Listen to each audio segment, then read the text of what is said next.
എല്ലാവർക്കും ക്ലാസ്സിലേക്ക് എല്ലാവർക്കും സ്വാഗതം. പ്രസംഗശാസ്ത്രം അല്ലെങ്കിൽ ഹോമിലെറ്റിക്സ് എന്നുള്ള ഒരു സബ്ജക്റ്റാണ് നമ്മൾ പഠിച്ചു വരുന്നത്. എങ്ങനെ ദൈവവചനം പ്രസംഗിക്കാം എന്നുള്ള ഒരു മെത്തഡോളജിയാണ് നമ്മൾ ഇന്ന് നോക്കാൻ പോകുന്നത്. ശരിക്കും പറഞ്ഞാൽ എനിക്കറിയത്തില്ല ഇത് എങ്ങനെ ചുരുക്കാമെന്ന് എനിക്കറിയത്തില്ല. ഞാൻ ഇപ്പോഴും കൺഫ്യൂസ്ഡ് ആണ്. ചിലപ്പോൾ ഒരു അപൂർണമാണ് എന്ന് തോന്നുവാണെന്നുണ്ടെങ്കിൽ ദയവായി എന്നെ എന്താ പറയുന്നേ, ഒരു പ്രതികൂട്ടി കയറ്റി നിർത്തരുത്. കാരണം വളരെ ചുരുങ്ങിയ സമയം കൊണ്ട് ഇത് പഠിപ്പിക്കാൻ വളരെ ബുദ്ധിമുട്ടുള്ള കാര്യമാണ്. എങ്കിലും ഒരു എന്താ പറയുന്നേ, ഒരു പഠിതാവ്, വേദപുസ്തക പഠിതാവാകട്ടെ, ഒരു ദൈവദാസരാകട്ടെ, പ്രസംഗമില്ലാതെ ഇല്ലെങ്കിൽ ഒരു ഔട്ട്പുട്ട് ഇല്ലാതെ നമുക്ക് ഇതിനകത്തൊന്നും ചെയ്യാൻ കഴിയത്തില്ല. അപ്പം ഏറ്റവും പ്രധാനപ്പെട്ട ഒരു ടോപ്പിക്കാണ് നമ്മൾ കൈകാര്യം ചെയ്തുകൊണ്ടിരിക്കുന്നത്. അതുകൊണ്ട് തന്നെ ഞാൻ അതിന്റെ സീരിയസ്നെസ് മനസ്സിലാക്കുന്നു. പക്ഷെങ്കിൽ കുറച്ചായിട്ട് പഠിപ്പിക്കാൻ സാധിക്കാത്ത പോകുന്നു എന്നുള്ളത് എനിക്കൊരു സാങ്കേതികത്വമുണ്ട്. അതുകൊണ്ട് നമുക്കത് എന്നാൽ ഞാൻ ഇന്നൊരു മെത്തഡോളജി പഠിപ്പിക്കും. എത്ര പേർക്ക് മനസ്സിലാകുമെന്ന് എനിക്ക് അറിയത്തില്ല. എങ്ങനൊരു അറ്റംപ്റ്റ് നടത്തുന്നത്. എൻ്റെ കൂടെ നിങ്ങൾ ഉണ്ടാകണം. അപ്പം ദൈവത്തിന് സ്തോത്രം. കർത്താവ് നമ്മളെ സഹായിക്കുമാറാകട്ടെ. അപ്പം ഞാൻ കഴിഞ്ഞ ആഴ്ച പറഞ്ഞ് നിർത്തിയിടത്തു നിന്നും ഞാൻ തുടങ്ങാൻ താല്പര്യപ്പെടുകയാണ്. ഞാൻ പറഞ്ഞല്ലോ, ഒരു പ്രാസംഗികൻ, ആ പ്രാസംഗികൻ അത് തനിക്ക് മുൻപായിട്ട് തന്നെ ഒത്തിരി പ്രസംഗങ്ങൾ കഴിഞ്ഞിരിക്കുന്നൊരു വേദി. ഉടൻ തന്നെ ഇദ്ദേഹത്തിന്റെ ഒരു കോൾ വരുന്നു, ഇദ്ദേഹത്തെ വിളിക്കുന്നു. ഞാനൊരു പ്രാസംഗികനാണ്, ഏറ്റവും പ്രധാനപ്പെട്ട ഒരു പ്രീച്ചറാണ്. ഞാൻ ചെന്ന് എൻ്റെ പ്രസംഗം ആരംഭിക്കുന്നത് എങ്ങനെയാണ് എന്നുള്ളതാണ് നമ്മൾ അവിടം തൊട്ടാണ് നമ്മൾ പഠിക്കുന്നത്. ഞാനിന്ന് ഒരു മെത്തഡോളജി, ഒരു എങ്ങനെ നമുക്ക് ദൈവവചനം, എക്സ്പോസിറ്ററി സെർമൺ, വിശേഷിച്ച് ദൈവവചനം അത് വിശദീകരിച്ച് എക്സ്പോസ് ചെയ്യുക, ഇല്ലെങ്കിൽ അത് പ്രദർശിപ്പിക്കുന്ന ഒരു സെർമണാണ് ഞാൻ എടുക്കുന്നത്. ടോപ്പിക്കൽ സെർമൺ അല്ല. ടോപ്പിക്കൽ സെർമണും ഇതേപോലെ നമുക്ക് കൈകാര്യം ചെയ്യാൻ കഴിയും. അപ്പോൾ തന്നെ ഒരു ടെക്സ്റ്റ്, ഒരു വേദപുസ്തകം. അപ്പൊ ഞാൻ ഒരു മെത്തഡോളജി പഠിപ്പിക്കുന്നതിന് അതിന് മുൻപായിട്ട് ചില കാര്യങ്ങൾ ഞാൻ ഓർപ്പിക്കട്ടെ. ഒരു പ്രാസംഗികന് നമ്മുടെ ഇന്ത്യൻ മൈൻഡ്, അല്ലെങ്കിൽ ഇന്ത്യൻ മൈൻഡ് എന്ന് ഞാൻ പറയത്തില്ല, എങ്കിലും ഒരു ഓഡിയൻസിന്റെ,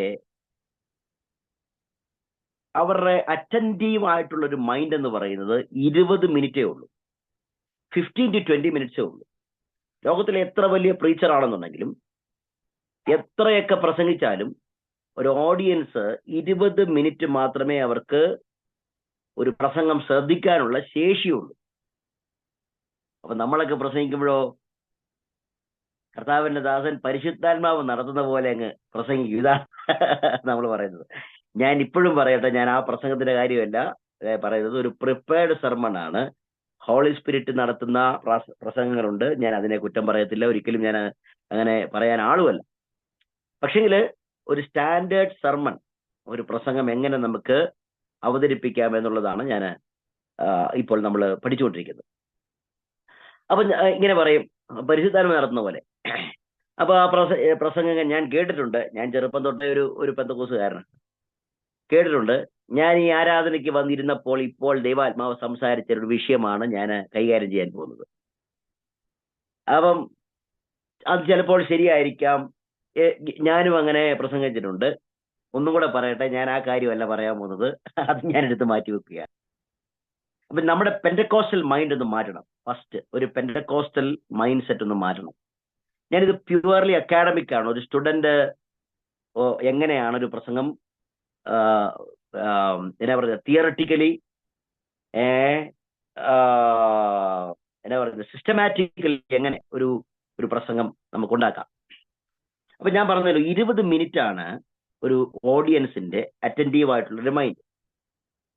അപ്പൊ പ്രാസംഗികൻ ഇങ്ങനെ ഒരു കുറ്റി പോലെ ഇങ്ങനെ നിന്നുകൊണ്ട് പ്രസംഗിക്കുവാണെങ്കിൽ തീർച്ചയായിട്ടും ഓഡിയൻസ് 20 മിനിറ്റ് കഴിഞ്ഞ് ഉറങ്ങിപ്പോകുന്നതാണ് മനഃശാസ്ത്രജ്ഞന്മാർ പറയുന്നത്. അപ്പം ഈ ഒരു പ്രാസംഗികന്റെ movement, sound modulation, variations, catching ആയിട്ടുള്ള ഇല്ലസ്ട്രേഷൻസ് ഇല്ലെങ്കിൽ ഉദാഹരണങ്ങൾ, ഇതൊക്കെയാണ് പിന്നെയും ഈ ഓഡിയൻസിനെ നമ്മുടെ കയ്യിൽ ഇങ്ങനെ പിടിച്ചു വെച്ചുകൊണ്ടിരിക്കുന്നത്. അപ്പം എങ്കിലും 45 മിനിറ്റ്സ് വരെ മാക്സിമം ഒരു ഓഡിയൻസിനെ നമുക്ക് പിടിച്ചു വെക്കാൻ കഴിയും. ഞാനീ പറയുന്നത് നമ്മുടെ സഭാ കോൺഗ്രിഗേഷൻ മാത്രമല്ല, കുഞ്ഞു കുട്ടികൾ മുതൽ അങ്ങ് ഒരു ഓഡിയൻസിൽ ഇരിക്കുന്നവരെ പറ്റിയാണ് ഞാൻ ഈ പറയുന്നത്. അപ്പം ഞാൻ 20 മിനിറ്റ് എന്ന് പറയുമ്പം നിങ്ങൾക്ക് തീർച്ചയായിട്ടും കുഞ്ഞു കുട്ടികളുടെ കാര്യം നിങ്ങൾക്ക് അപ്പോഴും മനസ്സിലാകുന്നുണ്ട്. അപ്പൊ ഞാൻ പറഞ്ഞത് ഒരു 45 മിനിറ്റ്. പക്ഷെ നമ്മുടെ പ്രസംഗങ്ങൾ എപ്പോഴും ഒരു 1 അവർ എന്നുള്ളതാണ്. ഞാനിപ്പോ പഠിപ്പിക്കാൻ പോകുന്നത് 20 മിനിറ്റ് പ്രസംഗിക്കണമെങ്കിൽ 5 പേപ്പർ തയ്യാറാക്കണം എന്നാണ് ഞാൻ പറയുന്നത്. 5 പേപ്പർ 20 മിനിറ്റ് പ്രസംഗിക്കണമെങ്കിൽ 5 പേപ്പേഴ്സ് ആണ് ആ പ്രസംഗത്തിന് ആവശ്യം ഉള്ളത്. അപ്പൊ നിങ്ങളത് കുറച്ചും കൂടെ എത്രമാത്രം സിസ്റ്റമാറ്റിക് ആകണമെന്ന് നിങ്ങൾക്ക് ഇപ്പൊ തന്നെ മനസ്സിലായി. 20 മിനിറ്റ് 5 പേപ്പർ എടുക്കുകയാണെന്നുണ്ടെങ്കിൽ, A4 സൈസ് ഷീറ്റ് എടുക്കുകയാണെന്നുണ്ടെങ്കിൽ അരമണിക്കൂർ 40 മിനിറ്റ് ആണെന്നുണ്ടെങ്കിൽ 10 പേപ്പർ, പിന്നെയും 20 മിനിറ്റ് ആണെന്നുണ്ടെങ്കിൽ 15 പേപ്പർ വേണം 1 മണിക്കൂർ നമുക്ക് പ്രസംഗം ഉണ്ടാക്കാൻ. അപ്പം അത്രയ്ക്കും ബുദ്ധിമുട്ടാണ് നമ്മൾ ഈ പറയാൻ പോകുന്ന മെസ്സേജ്. പക്ഷെ ഞാൻ നിങ്ങൾക്ക് സ്വാതന്ത്ര്യത്തോടെ വിട്ടുതരാം. നിങ്ങൾക്ക് എത്ര വേണേലും അത് ഡെവലപ്പ് ചെയ്യാനുള്ള സ്വാതന്ത്ര്യമുണ്ട്. അതൊക്കെ നമ്മുടെ ഒരു കഴിവ് പോലെയാണ്. നമ്മൾ അത് ഒരു പ്രാസംഗിന്റെ കഴിവിലാണ് അതിന്റെ കാര്യം ഇരിക്കുന്നത്. എനിവേ, അപ്പൊ നമ്മൾ ഒരു പിന്നെ ഒന്നും കൂടെ ഞാൻ പറയട്ടെ. നമ്മളെപ്പോഴും ഒരു വാക്യത്തിലാണ് കോൺസെൻട്രേറ്റ്. ഞാൻ കഴിഞ്ഞ ആഴ്ച ഇത് പറഞ്ഞോന്ന് എനിക്കറിയത്തില്ല. നമ്മളെപ്പോഴും പറയുന്നത് പോലെ വായിക്കാം റോമാലേഖനം 8-ാം അധ്യായം 2-ാം വാക്യം ഇല്ലെങ്കിൽ 1-ാം വാക്യം, ഒറ്റ വാക്യം വായിക്കും, കണ്ണടയ്ക്കാം, പ്രാർത്ഥിക്കാം. ഇതാണ് നമ്മുടെ ഒരു ശൈലി. അതും ഞാനങ്ങ് മാറ്റുകയാണ്. എല്ലാം നിങ്ങളുടെ മെസ്സേജാണ്, എന്റെ മെസ്സേജാണ്. പക്ഷെ നിങ്ങളുടെ മെസ്സേജോ എന്റെ മെസ്സേജോ പ്രസംഗിക്കാനല്ല ബൈബിള് നമ്മുടെ കയ്യിലിരിക്കുന്നത്. ബൈബിള് എങ്ങനെ പ്രസംഗിക്കണമെന്ന് ചോദിച്ചാൽ എഴുതപ്പെട്ട ആളുടെ മൈൻഡാണ് നമ്മൾ വായിച്ചെടുക്കേണ്ടത്. പൗലോസ് ആണെങ്കിൽ പൗലോസ്, പത്രോസ് ആണെങ്കിൽ പത്രോസ്, മോശയാണെങ്കിൽ മോശ, അവരെഴുതിയത് നമ്മൾ വായിച്ച് ജനങ്ങൾക്ക് കൊടുക്കുക. ഇതാണ് എക്സ്പോസിറ്ററി സെർമൺ ഉദ്ദേശിക്കുന്നത്. അപ്പം നമ്മൾ ഒരു പാസേജ് എടുക്കുന്നു, ആ പാസേജ് നമ്മൾ വ്യാഖ്യാനിക്കുന്നു. ആ വ്യാഖ്യാനിച്ചു കഴിഞ്ഞിട്ട് ആ ഓഡിയൻസ് ഇല്ലെങ്കിൽ ആ ഓതർ എന്താണോ ഉദ്ദേശിക്കുന്നത് അത് ഈ മെസ്സേജിനകത്ത് ഇല്ല എങ്കിൽ that is exclusively the message of pastor Santhosh Paul ഇല്ലെങ്കിൽ OM എൽദോസച്ചൻ. പൗലോസിന്റെ ആശയം വരുന്നില്ല. അത് നിങ്ങളുടെ ആശയമായിരിക്കാം, എന്റെ ജോൺലിയുടെ ആശയമായിരിക്കാം. പക്ഷെ നമ്മൾക്ക് ഏറ്റവും റിസ്കി ആയിട്ടുള്ള കാര്യം എന്ന് പറയുന്നത് പൗലോസ് ആ സഭയോട് പറയാൻ ഉദ്ദേശിച്ചത് എന്താണ്. അപ്പം അത് നമ്മൾ ഒരു സെർമോണിക് പാറ്റേണിലാക്കുകയാണ്. നിങ്ങൾക്ക് വ്യാഖ്യാനിക്കാൻ അറിയായിരിക്കാം, പക്ഷെ അത് സെർമണായിട്ട് കൊണ്ടുവരണം. അതിന് 3 പോയിന്റോ 4 പോയിന്റോ 5 പോയിന്റോ ഉദാഹരണങ്ങളോട് കൂട്ടിക്കലർത്തി ഒരു സെർമണായിട്ട് നമ്മൾ അവതരിപ്പിക്കുമ്പോഴാണ് അത് ഏറ്റവും ബുദ്ധിമുട്ടായിട്ട് നമുക്ക് ഫീൽ ചെയ്യുന്നത്. അപ്പൊ നമ്മൾ ഇന്ന് അതെങ്ങനെ നമുക്ക് അവതരിപ്പിക്കാം എന്നുള്ളതാണ് നമുക്ക് ഉദ്ദേശിക്കുന്നത്. അപ്പം ഞാനൊരു മെത്തഡോളജി ഒന്ന് പറഞ്ഞിട്ട് നമുക്ക് എങ്ങനെ ഒരു എന്താ പറയുന്നത് ഒരു ചെറിയ പാസേജ് നമുക്ക് എടുത്ത് ഇന്ന് രാത്രിയിൽ നമുക്കൊന്ന് നോക്കാം എന്നാണ് ഞാൻ കരുതുന്നത്. അപ്പൊ അത് ഒന്നാമത്തെ കാര്യം ഞാൻ ആദ്യം പറഞ്ഞല്ലോ, ഒരു 10 പേര് നിങ്ങൾക്ക് മുമ്പിൽ പ്രസംഗിച്ചെങ്കിലും നിങ്ങൾ ആദ്യം വരുമ്പം ഒരു ഗെറ്റിംഗ് അറ്റൻഷൻ എന്ന് പറയുന്ന ഒരു വാക്കാണ്. GA എന്ന് എഴുതിക്കോ വേണമെങ്കിൽ, GA, ഗെറ്റിംഗ് അറ്റൻഷൻ. ആദ്യം 1000 ഓഡിയൻസിന്റെയും അറ്റൻഷൻ നിങ്ങളിലേക്ക് വരണം. അപ്പം അതിനെന്താണ്? ചിലപ്പം പ്രിയ സിൻസനെ പോലെ ഉറങ്ങി മയങ്ങിയിരിക്കുന്നവർ കാണും. ഞാൻ ചുമ്മാ പറഞ്ഞ കേട്ടോ. അലംഭാവത്തോടുകൂടെ ഇരിക്കുന്ന ഈ വീഡിയോ ഓഫ് ആക്കിയിരിക്കുന്ന നമ്മുടെ സഹോദരങ്ങൾ കാണും. എന്തെങ്കിലും പച്ചക്കറി അറിഞ്ഞുകൊണ്ടിരിക്കുന്നവർ കാണും. പക്ഷെങ്കിൽ ഞാൻ ആദ്യത്തെ എന്റെ വാക്ക് ഇതിനകത്ത് കയറിയിരിക്കുന്ന 14 പേരും ഒരാകാംക്ഷയോടെ എന്റെ മുഖത്തേക്ക് നോക്കണം. ഇതെന്താണ് ഇദ്ദേഹം പറയാൻ പോകുന്നത്?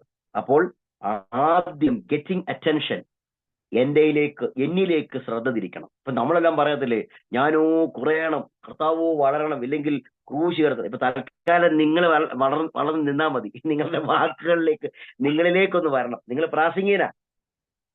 നമ്മളെ ആദ്യം മനസ്സിലാക്കണം. നമ്മുടെ സൗണ്ട്, നമ്മുടെ ആറ്റിറ്റ്യൂഡ്, നമ്മളിലേക്ക് ജനങ്ങളെ മുഴുവൻ വശീകരിക്കാനുള്ള ഒന്നാമത്തെ വാക്ക് ഗെറ്റിംഗ് അറ്റൻഷൻ. ഞാൻ ആ ഗെറ്റിംഗ് അറ്റൻഷൻ്റെ ഒരു കാര്യം പറയട്ടെ. ഇതൊരു 1 or 2 വാക്കേ പാടുള്ളൂ എന്നും പറഞ്ഞുകൊണ്ട് ഗെറ്റിംഗ് അറ്റൻഷൻ ആണെന്നും പറഞ്ഞുകൊണ്ട് അരമണിക്കൂർ അത് തന്നെ പറഞ്ഞുകൊണ്ടിരിക്കരുത്. 1 or 2 സെന്റൻസ്. എന്റെ ഒരു ഉദാഹരണം ഞാൻ പറയാം. ഞാൻ എന്റെ ബൈബിൾ കോളേജിലെ സ്റ്റുഡൻസ് അവരൊക്കെ ഞാൻ brother and Baptist Bible college പഠിച്ച ഒരാളാകട്ടോ. അപ്പം എന്റെ ദൈവമേ, ജോർജ് സാറ് പിന്മാറ്റക്കാരനാണോ, ദുരുപദേശം പഠിപ്പിക്കാനെന്ന് പറയരുത്. അപ്പൊ എനിക്ക് ആ ഒരു ഭാഗ്യം കിട്ടി. സത്യം പറഞ്ഞ ഞാൻ നിങ്ങളെക്കാൾ കൂടുതൽ അന്യഭാഷ പറയുന്ന ആളാണെന്ന് ഞാൻ നേരത്തെ പറഞ്ഞിട്ടുണ്ട്. അതുകൊണ്ട് എന്നെ ബ്രദറുകാരനാക്കുകയും ചെയ്യണ്ട. ഞാൻ നല്ലപോലെ പ്രിയ സിൻസനൊക്കെ ഞങ്ങളുടെ ശുശ്രൂഷകളിൽ ഞങ്ങൾ ഒരുമിച്ച് ശുശ്രൂഷയുള്ളവരാണ്. അതുകൊണ്ട് ഞാനൊരു ബ്രദർ ആശയക്കാരനല്ല. പക്ഷെങ്കിൽ എനിക്ക് അവരുടെ ഏറ്റവും നല്ലൊരു ബൈബിൾ കോളേജിൽ പഠിക്കാൻ അവസരം. അപ്പൊ അവർ നോർത്ത് ഈസ്റ്റ് പിള്ളേരുണ്ട്, മറ്റുള്ള മലയാളികളല്ലാത്ത എല്ലാവരും അവിടെ ഉണ്ട്. ഞാൻ 2 മലയാളികൾ മാത്രമുണ്ട്. അപ്പൊ എനിക്കാണ് പ്രസംഗത്തിന് അവസരം കിട്ടിയത്. ഞാൻ ഒരു ഉദാഹരണം പറയാം. അപ്പൊ ഞാൻ പെട്ടെന്ന് എന്റെ ഫ്രണ്ടിൽ മൈക്ക് കിട്ടിയപ്പോഴത്തേന് ബഹുമാനപ്പെട്ട അധ്യക്ഷനോ ഒന്നുമല്ല പറയുന്നത്. അപ്പൊ ഞാൻ എന്റെ ആരംഭം ഇതാണ്: in my vernacular language there is a book called You Made Me as a Communist. അത്രയും പറഞ്ഞപ്പോൾ തന്നെ എല്ലാവരും എന്റെ മുഖത്തേക്ക് നോക്കും. എന്റെ മാതൃഭാഷയിൽ ഒരു പുസ്തകമുണ്ട്, നിങ്ങൾ എന്നെ കമ്മ്യൂണിസ്റ്റ് ആക്കി. അതെ, അപ്പൊ അതാണ് എന്റെ ആദ്യത്തെ. അതുപോലെ തന്നെ അങ്ങനെ എന്റെ അടുത്ത വാക്കിങ്ങനെ you made me as a Pentecostal preacher എന്ന് പറഞ്ഞു. അപ്പം പക്കാ ബ്രദറുകാരനാണ്, പക്കാ അന്യഭാഷ പറയാത്തവരാണ് എല്ലാവരും ഇരിക്കുന്നത്. അപ്പൊ ഞാൻ പറഞ്ഞു, നിങ്ങൾ എന്നെ കമ്മ്യൂണിസ്റ്റ് ആക്കിയതുപോലെ നിങ്ങൾ എന്നെ ഒരു പെന്തക്കോസ്റ്റൽ പ്രീച്ചർ ആക്കിയെന്ന് പറഞ്ഞു. അപ്പം പെട്ടെന്ന് അവരെല്ലാവരും എന്നിലേക്കൊന്ന് പെട്ടെന്ന് അങ്ങ് വരികയാണ്. എന്റെ ഒരു ചെറിയ പൊടിക്കയ്യ, എല്ലാവർക്കും ഇതുപോലൊരു പൊടിക്കൈ ഉപയോഗിക്കാം. അപ്പം അത്രയും മതി ഗെറ്റിംഗ് അറ്റൻഷൻ. ആ ഒരൊറ്റ വാക്കുകൊണ്ട് നമ്മുടെ മുമ്പിലിരിക്കുന്ന 20 or 30 സ്റ്റുഡൻസ് പെട്ടെന്ന് അട്രാക്റ്റ് ആയി.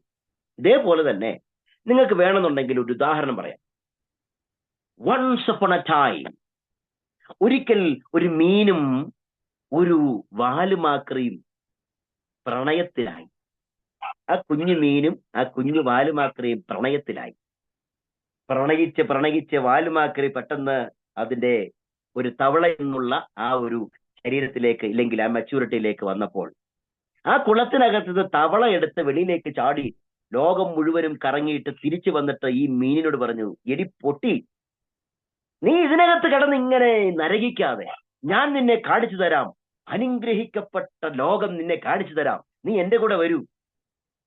ഉടനെ ആ മീന് ഈ തവളയുടെ കൂടെ എടുത്ത് കരയിലേക്ക് ചാടി. പിന്നെ സംഭവിച്ചത് നിങ്ങൾക്ക് എന്താണെന്ന് ഊഹിക്കാനുള്ളതേ ഉള്ളൂ. അപ്പം എന്റെ മെസ്സേജിന്റെ ആശയവും ടോപ്പിക്കും ഒക്കെ ആ ഒരു ചെറിയ ഉദാഹരണത്തിലേക്ക്, ജഡത്തിന്റെ ചിന്തകൾ നമ്മളെ ലോകത്തിലേക്ക് കൊണ്ടുപോകുന്നു, വേണമെന്നുണ്ടെങ്കിൽ പാപത്തിലേക്ക് നമ്മൾ വീഴുന്നു, അങ്ങനെയുള്ള മെസ്സേജിനൊക്കെ പറ്റിയൊരു ഉദാഹരണം കണ്ടുപിടിച്ച് ഈ ഒരൊറ്റ ഇതിൽ തന്നെ ഈ ഓഡിയൻസിനെ നമ്മുടെ കയ്യിൽ എടുക്കുകയാണ്. Getting attention. പിന്നെയാണ് മെയിൻ ഇൻട്രൊഡക്ഷൻസ് വരേണ്ടത്. വേണമെന്നുണ്ടെങ്കിൽ നമുക്ക് തിരിച്ചാകാം. നല്ലൊരു വേദിയിൽ പോയിട്ട് നമ്മൾ ഈ തവളയുടെ മീനിന്റെ കഥ പറയാൻ പറ്റുമോ? പറ്റത്തില്ല. ഇല്ലെങ്കിൽ നല്ലൊരു വേദിയിൽ പോയിട്ട് നിങ്ങൾ എന്നെ കമ്മ്യൂണിസ്റ്റ് ആക്കി പറയാൻ പറ്റും? പറ്റത്തില്ല. നമ്മുടെ പുറകിലിരിക്കുന്ന പ്രഗത്ഭരായ പരിണിതപ്രജ്ഞരായ ദൈവദാസന്മാർ കാണും, സീനിയോറിറ്റിയുള്ള ദൈവദാസന്മാർ കാണും. ഇവരൊക്കെ ഉള്ളപ്പോൾ നമുക്ക് വേണമെങ്കിൽ പറയാം, ആദരണീയരായ ദൈവദാസന്മാർ, ഇല്ലെങ്കിൽ വേദിയിൽ ഉപവിഷ്ടരായ ദൈവദാസന്മാർ അഭിവാദ്യം ചെയ്തുകൊണ്ട് പറയുന്നത് തെറ്റേയല്ല. അപ്പോൾ ഗെറ്റിംഗ് അറ്റൻഷനിലും അതും പെടും. ഇനി മെയിൻ ഇൻട്രൊഡക്ഷനിൽ നമുക്ക് ഉദാഹരണം ചേർക്കാം. അപ്പം getting attention and main introduction ഇത് രണ്ടും ഒരു നല്ല റോള് നമ്മളിലേക്ക് ആകർഷിക്കാനുണ്ട്. ഒരു മിനിറ്റ്, ഒറ്റ മിനിറ്റ്.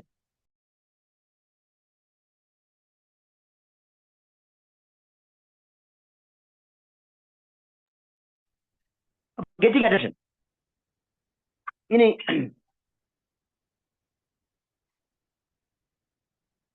അടുത്തത് GI. അപ്പം ഒന്ന് ഗെറ്റിംഗ് അറ്റൻഷൻ പറഞ്ഞു, മെയിൻ ഇൻട്രൊഡക്ഷൻ പറഞ്ഞു. ഇനി അടുത്തത് വേണമെങ്കിൽ നമുക്ക് എന്തുകൊണ്ടാണ് ഞാനിവിടെ ഗെറ്റ് ഇൻട്രസ്റ്റ്. ഞങ്ങളുടെ ഇവിടെ ഒരു വലിയ പോരാട്ടമുണ്ട്. ഒരു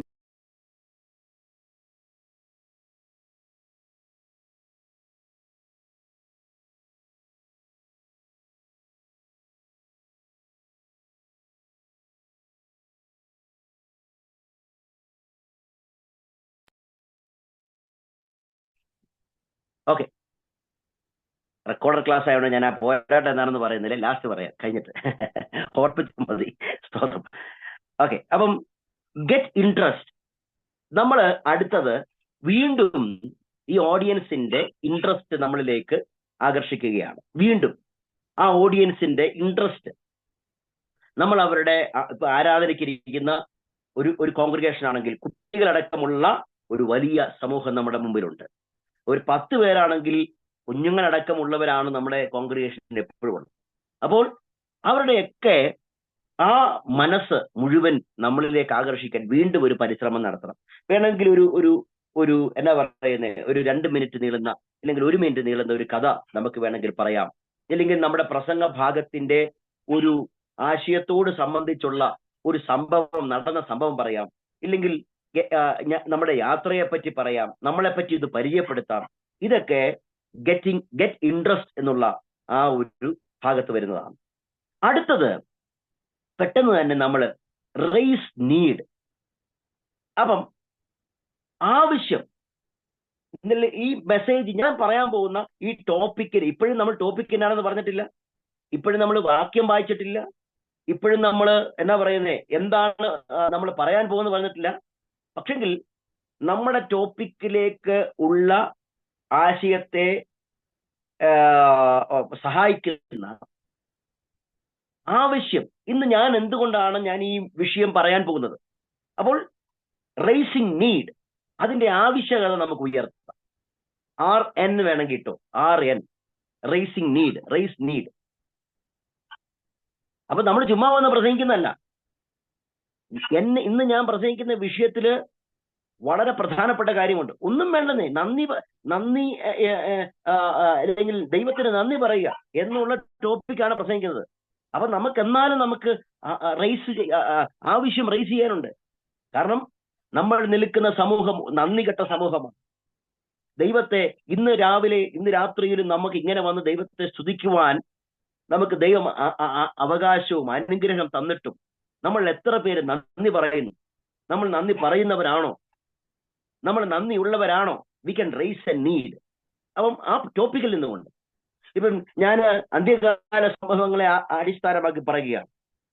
അപ്പൊ പറയാം, നമ്മളെല്ലാവരും നിൽക്കുന്ന ഒരു കലുഷിത അന്തരീക്ഷത്തിലാണ്. ഇസ്രായേല് അതിന്റെ തീക്ഷ്ണതയോടുകൂടെ മറ്റുള്ള രാജ്യങ്ങളെ തകർക്കണമെന്നുള്ള അവരുടെ ആശയം വെച്ചുകൊണ്ട് അവർ പോരാടിക്കൊണ്ടിരിക്കുകയാണ്. അവർക്കെതിരെ വന്ന ആ പോരാട്ടത്തെ ചെറുത്തു നിൽക്കാനുള്ള ഉഗ്രശേഷി ഉപയോഗിച്ചുകൊണ്ട് നിൽക്കുകയാണ് ഇസ്രായേൽ. ഈ കാലഘട്ടത്തിൽ നമ്മൾ എന്ത് മനസ്സിലാക്കണം? നമ്മുടെ പതുക്കെ ആവശ്യം ഉയർത്തി കാണിക്കണം. We should raise a need. നമ്മുടെ ഒരാവശ്യമില്ലാതെ നമ്മൾ എന്തിനാ വെറുതെ പ്രസംഗിക്കുന്നത്? നമ്മുടെ ഒരു ടോപ്പിക്കിൽ we should have a need. നമുക്കൊരു ആവശ്യം ഉണ്ടായിരിക്കണം. ഇനി അടുത്തത് ഓറിയന്റഡ് തീം ഉണ്ടായിരിക്കണം. അത് ഞാൻ എന്താണെന്ന് ഞാൻ പറഞ്ഞുതരാം. ഒരു തീം ഉണ്ടായിരിക്കണം. ഒരു വിഷയം, ഈ ഓറിയന്റഡ് തീം പറയുന്നതിന് മുൻപ് നമുക്ക് നമ്മുടെ ടൈറ്റിൽ വേണമെങ്കിൽ പറയാം. ഈ റേസിംഗ് നീഡിന് ശേഷം നമ്മുടെ ടൈറ്റിൽ വേണമെങ്കിൽ പറയാം.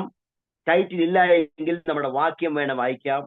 ഉദാഹരണത്തിന് 121 സങ്കീർത്തനമാണ് ഇന്ന് ഞാൻ ധ്യാനിക്കാൻ പോകുന്നത്. അപ്പൊ 121 സങ്കീർത്തനം 1 വാക്യം മാത്രം എടുക്കരുതെന്ന് ഞാൻ പറഞ്ഞത്. ആകെപ്പാടെ 6 വാക്യങ്ങളേ ഉള്ളൂ, അല്ലെങ്കിൽ 5 വാക്യങ്ങളേ ഉള്ളൂ, അത് മുഴുവൻ എടുക്കണം. അപ്പം 121 സങ്കീർത്തനമാണ് ഞാൻ ഇന്ന് നമുക്ക് പ്രസംഗിക്കാൻ താല്പര്യപ്പെടുന്നത്. അതില് നമുക്ക് മനസ്സിലാക്കാൻ ഉള്ള ഒരു കാര്യം, അതിന്റെ ഓറിയന്റഡ് തീം, ഞാൻ ആ വേണമെങ്കിൽ ആ സങ്കീർത്തനം എടുത്തുകൊണ്ട് തന്നെ നമുക്ക് ഒന്ന് ചിന്തിക്കാം. അതാവുമ്പോഴത്തേനും നിങ്ങൾക്ക് എൻ്റെ കൂടെ സഞ്ചരിക്കാമല്ലോ. വേണമെങ്കിൽ എടുത്തു, 121 സങ്കീർത്തനം വേണമെങ്കിൽ എടുത്തു, നമുക്ക് ആ ഭാഗം ചിന്തിച്ച് പോകാം.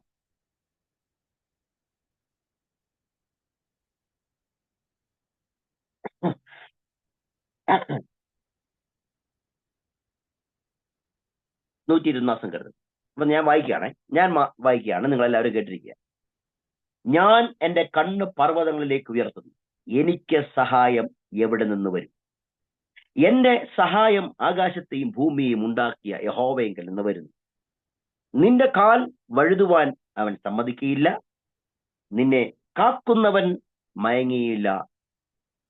ഇസ്രായേലിന്റെ പരിപാലകൻ മയങ്ങുകയുമില്ല, ഉറങ്ങുകയുമില്ല. യഹോവ നിന്റെ പരിപാലകൻ, യഹോവ നിന്റെ വലത്ത് ഭാഗത്ത് നിനക്ക് തണൽ. പകൽ സൂര്യനെങ്കിലും രാത്രി ചന്ദ്രനെങ്കിലും നിന്നെ ബാധിക്കുകയില്ല. യഹോവ ഒരു ദോഷവും തട്ടാതെ വണ്ണം നിന്നെ പരിപാലിക്കും. അവൻ നിന്റെ പ്രാണനെ പരിപാലിക്കും.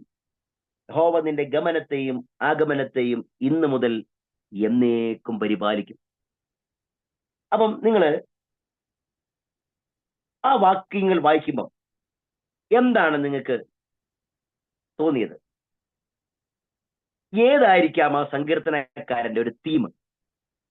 എന്തായിരിക്കാം ആ സങ്കീർത്തനക്കാരൻ നമ്മളോട് പറയാനുള്ള ആശയം?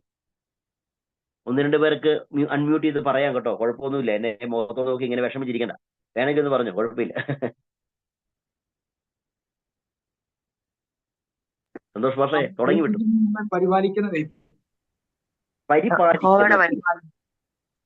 യഹോവയുടെ പരിപാലനം. വേറെ ആർക്കെങ്കിലും എന്തെങ്കിലും ഉണ്ടോ? നമ്മെ സൂക്ഷിക്കുന്ന, നമ്മെ പരിപാലിക്കുന്ന ദൈവം. നമ്മെ സൂക്ഷിക്കുന്ന, നമ്മെ പരിപാലിക്കുന്ന ദൈവം. ഇനി വേറെ ഏതെങ്കിലും ആശയങ്ങളുണ്ടോ? പ്രൊട്ടക്ടർ. ഓക്കെ. ഓക്കെ. പിന്നെ വേറെ എന്തെങ്കിലും ഉണ്ടോ? എന്തോ? യഹോവ മതിയായവൻ എന്നുള്ള ഒരാശയം പറഞ്ഞു. ഓക്കെ. ഓക്കെ, നിങ്ങളുടെ എല്ലാ ആശയം കളക്ട് ചെയ്യാണ്. നമുക്ക് എങ്ങനെയാണ് ഒരു തീമിലേക്ക് എത്തിപ്പെടാൻ സാധിക്കും? നമ്മുടെയൊക്കെ ആശയങ്ങൾ നമ്മൾ പറഞ്ഞു, പക്ഷെ അവിടെ നോക്കി, ആ വാക്യത്തിലേക്ക് നോക്കി. എന്റെ കണ്ണ് പർവ്വതങ്ങളിലേക്ക് ഉയർത്തുന്നു, എനിക്ക് സഹായം. ആ വാക്യം ഒരു പ്രാവശ്യം ആ വാക്ക് വന്നു. എന്റെ സഹായം ആകാശത്തെയും ഭൂമിയെ ഉണ്ടാക്കി. അപ്പൊ 2 പ്രാവശ്യം സഹായം എന്നുള്ള വാക്ക് വന്നു. ഇനി നിങ്ങൾ താഴോട്ട് വായിക്കുകയാണെന്നുണ്ടെങ്കിൽ ഈ സഹായിക്കുന്നത് എങ്ങനെയാണ്? കാലുവഴുതാൻ സമ്മതിക്കുന്നില്ല, കാക്കുന്നവൻ മയങ്ങിയില്ല, ഉറങ്ങിയില്ല. ഇസ്രായേലിന്റെ പരിപാലകൻ. പിന്നെയും ആ പരിപാലകൻ എന്നുള്ള വാക്കാ വരുന്നത്. പരിപാലകൻ 5-ാം വാക്യത്തിൽ പരിപാലകനുണ്ട്. പിന്നെ 7-ാം വാക്യത്തിൽ പരിപാലിക്കും, 8-ാം വാക്യത്തിൽ പരിപാലിക്കും. അപ്പൊ അവിടെ റിപ്പീറ്റഡ് ആയിട്ടുള്ള വേഴ്സസ് വരുന്നത് പരിപാലിക്കുക ഇങ്ങനെ വരുന്നുണ്ട്. അപ്പൊ നമുക്ക് ആ തീമിലേക്ക് നമുക്ക് എത്തിപ്പെടാൻ റിപ്പീറ്റഡ് വേർഡ്സ് നമ്മളെ സഹായിക്കുന്നുണ്ട്. വാക്കുകൾ, റിപ്പീറ്റഡ് ആയിട്ടുള്ള വാക്കുകൾ. ആ സങ്കീർത്തനത്തിൽ ദാവീദ് വ്യക്തമായി ഉദ്ദേശിക്കുന്ന ഒരു കാര്യം, അവിടെ ദാവീദിനെ പരിപാലിക്കുന്നതിനെ നിങ്ങൾ എല്ലാവരും, എനിക്ക് കുറച്ചും കൂടെ ഇഷ്ടപ്പെട്ട എന്നാണെന്നറിയാമോ? എല്ലാവരും ഗോഡ് സെന്റേഡാ പറഞ്ഞത്. എന്നെ പരിപാലിക്കുന്നു എന്ന് പറയുന്നതിനേക്കാൾ നല്ലത് നമ്മുടെ ദൈവം പരിപാലിക്കുന്നു എന്ന് പറഞ്ഞപ്പോൾ എനിക്ക് സന്തോഷം തോന്നി. കാരണം നിങ്ങളെല്ലാം അറ്റൻറ്റീവായിട്ടെന്ന് എനിക്ക് മനസ്സിലായി. അല്ലെങ്കിൽ നമ്മളിലേക്ക് സെന്റേഡ് ആകും ചിലര്. എന്നെ പരിപാലിക്കുന്ന ദൈവം, കാക്കുന്ന ദൈവം. ഇറ്റ് ഇസ് റൈറ്റ്, സത്യമാണ്, ഞാൻ അല്ലെന്ന് പറയുന്നില്ല. പക്ഷെ നമ്മൾ ഗോഡ് സെന്റേഡ് ആകണം. അവിടെ ഈ വാക്യം ദാവീദ് ഗോഡ് സെന്റേഡിലേക്ക് പോവുകയാണ്. ദൈവം പരിപാലിക്കുന്ന, ഇസ്രായേലിന്റെ പരിപാലനം. അപ്പൊ ദാവീദ് എന്നെ പരിപാലിക്കുന്നു എന്നുള്ള ആ ഒരു പെർസ്പെക്റ്റീവല്ല ദാവീദ് നോക്കുന്നത്. ദാവീദ് ഗോഡ് സെന്റേർഡ് ആണ്. അപ്പം ദാവീദിന്റെ കണ്ണെപ്പോഴും മുകളിലേക്കാണ് നോക്കുന്നത്. അപ്പൊ നമ്മൾക്കും ഈ സങ്കീർത്തനക്കാരന്റെ കണ്ണിലൂടെ നമുക്ക് ദൈവത്തെ നോക്കുകയാണെന്നുണ്ടെങ്കിൽ ഹീ ഈസ് എ പ്രൊട്ടക്ടർ, ഇല്ലെങ്കിൽ ദൈവം സഹായിക്കുന്ന പരിപാലിക്കുന്ന ദൈവമെന്ന് നമുക്ക് ആ തീമിലേക്ക് എത്തിപ്പെടാൻ കഴിയും. മനസ്സിലായോ? ഇങ്ങനെയാണ് നമ്മളൊരു തീം ഡെവലപ്പ് ചെയ്യുന്നത്. സങ്കീർത്തനം 120 എളുപ്പമാണെന്നറിയാം. ഞാൻ അതുകൊണ്ട് എളുപ്പമുള്ളൊരു പാസേജ് എടുത്തതേ ഉള്ളൂ. സത്യമായിട്ടും പെട്ടെന്നൊരു പാസേജ് നമുക്ക് ഡെവലപ്പ് ചെയ്യാൻ സമയമെടുക്കുന്നുണ്ട്. വേണമെങ്കിൽ നമുക്ക് പുതിയ നിയമത്തിലെ ഒരു പിന്നീട് നമുക്ക് പറ്റുവാണെന്നുണ്ടെങ്കിൽ സമയമുണ്ടെങ്കിൽ എടുക്കാം. പക്ഷേ ഈ പെട്ടെന്നുള്ള ഒരു നിങ്ങൾക്ക് മനസ്സിലാകാൻ വേണ്ടിയാണ് ഞാൻ ഈ 120 സങ്കീർത്തനം എടുത്തത്. അപ്പം ഇനി നമ്മൾ ഓറിയന്റഡ് തീം കണ്ടുപിടിച്ചു. ഇനി അടുത്തത് പർപ്പസ് ആണ്. ഒരു പർപ്പസ് വേണ്ട നമുക്ക് എല്ലാത്തിനും. അപ്പൊ ഈ സങ്കീർത്തനക്കാരനൊരു പർപ്പസ് ഉണ്ടായിരുന്നു, അല്ലേ? ഈ സങ്കീർത്തനക്കാരനൊരു പർപ്പസ് ഉണ്ട്.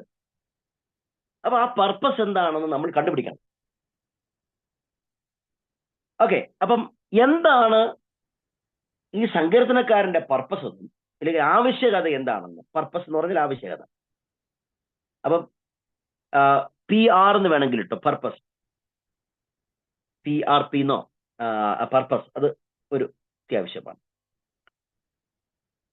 അപ്പൊ നമ്മൾ എന്തിനാ ഇത് പ്രസംഗിക്കുന്നതിന് ഒരു പർപ്പസ് വേണ്ട. നമ്മൾ ചുമ്മാ എന്ന് പറയുകയാണോ? അല്ല. നമുക്ക് ഇവിടെ എന്റെ മുമ്പിലിരിക്കുന്ന ഓഡിയൻസ്, എന്റെ മുമ്പിലിരിക്കുന്ന ദൈവജനം വലിയ ഒരു ആവശ്യകതയോടുകൂടെ വന്നിരിക്കുന്നത്. വേറൊരു കാര്യം കൂടെ പറയാം കേട്ടോ. നമ്മൾ പ്രസംഗിക്കുമ്പോണ്ടല്ലോ ബാക്കി എല്ലാവരും പൊട്ടന്മാരാന്ന് വിചാരിച്ചോ. എല്ലാവർക്കും ഒന്നും അറിയത്തില്ല. എന്നിട്ട് വേണം നമ്മൾ പ്രസംഗിക്കാൻ. ഇവർക്കൊന്നും അറിയത്തില്ല എന്നുള്ള മനോഭാവത്തിൽ വേണം പ്രസംഗിക്കാൻ. അപ്പൊ അവരേത് പർപ്പസിലാണ്, എന്തിനു വേണ്ടിയാ ഈ ജനം ഇരിക്കുന്നത്, നമ്മൾ അവരുടെ ആവശ്യത്തിലേക്ക് നമ്മൾ അങ്ങ് പോകണം. ഈ ജനത്തിന് കഴിഞ്ഞ ഇപ്പൊ നമ്മൾ ഞായറാഴ്ചയാണല്ലോ നമുക്ക് കൂടുതൽ പ്രസംഗം. കഴിഞ്ഞ ഒരാഴ്ച കഷ്ടപ്പെട്ട് ബുദ്ധിമുട്ടി പല അസുഖങ്ങളുമൊക്കെ ആയിട്ട്, ഇല്ലെങ്കിൽ എന്തെങ്കിലുമൊക്കെ ഭാരവുമായിട്ട് വന്നിരിക്കുന്ന ജനങ്ങളോട് നിങ്ങളുടെ ഈ ആവശ്യകത നമുക്കൊന്ന് ബോധ്യപ്പെടുത്താം.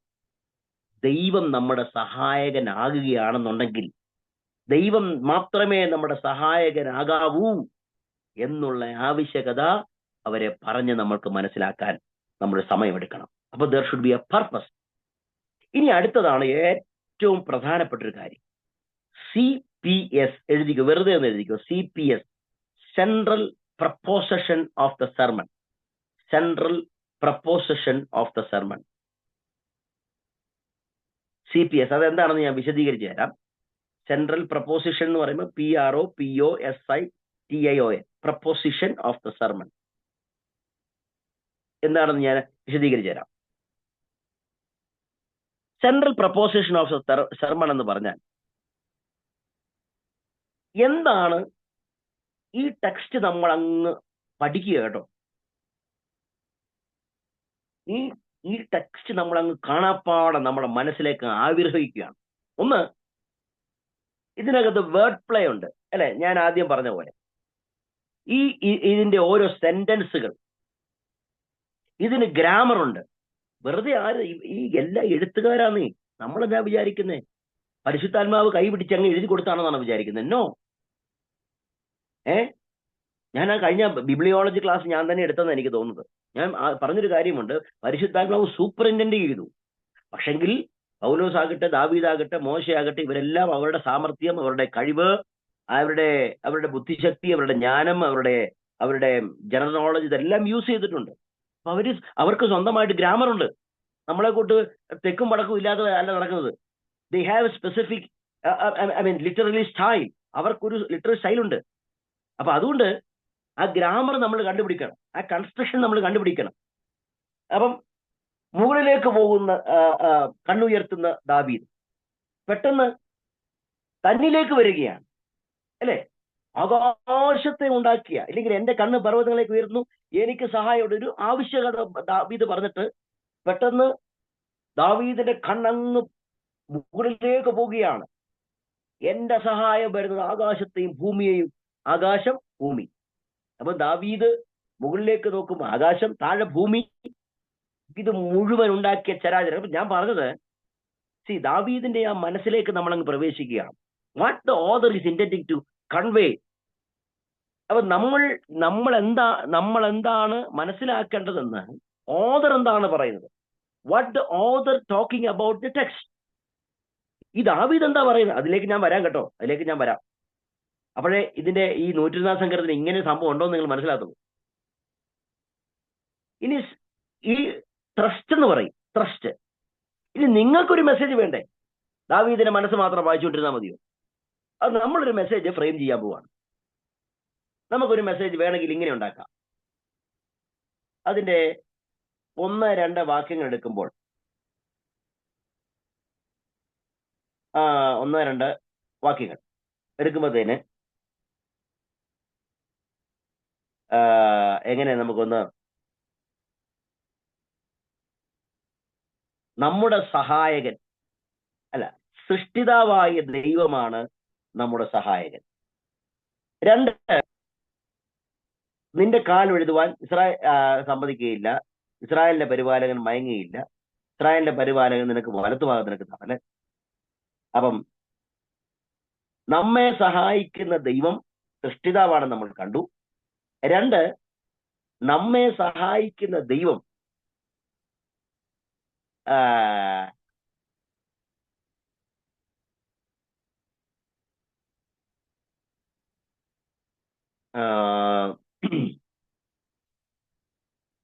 പരിപാലകൻ മയങ്ങിയില്ല, ഉറങ്ങുകയില്ല.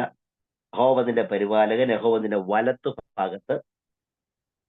പകൽ സൂര്യനെങ്കിലും ചന്ദ്രനെങ്കിലും നിന്നെ ബാധിക്കുകയില്ല. യഹോവയുടെ ദോഷം തന്നെ പരിപാലിക്കും.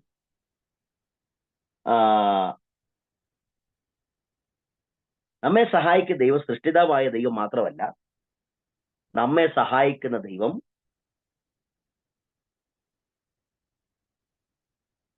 നമ്മളെ വ്യക്തിപരമായി, ഇല്ലെങ്കിൽ ഞാൻ ഇങ്ങനെ ഉദ്ദേശിക്കുന്നത് നമ്മുടെ പേഴ്സണൽ ഗോഡാണ്. നമ്മുടെ വ്യക്തിപരമായി നമ്മളെ സൃഷ്ടിതാവം മാത്രമല്ല, വ്യക്തിപരമായി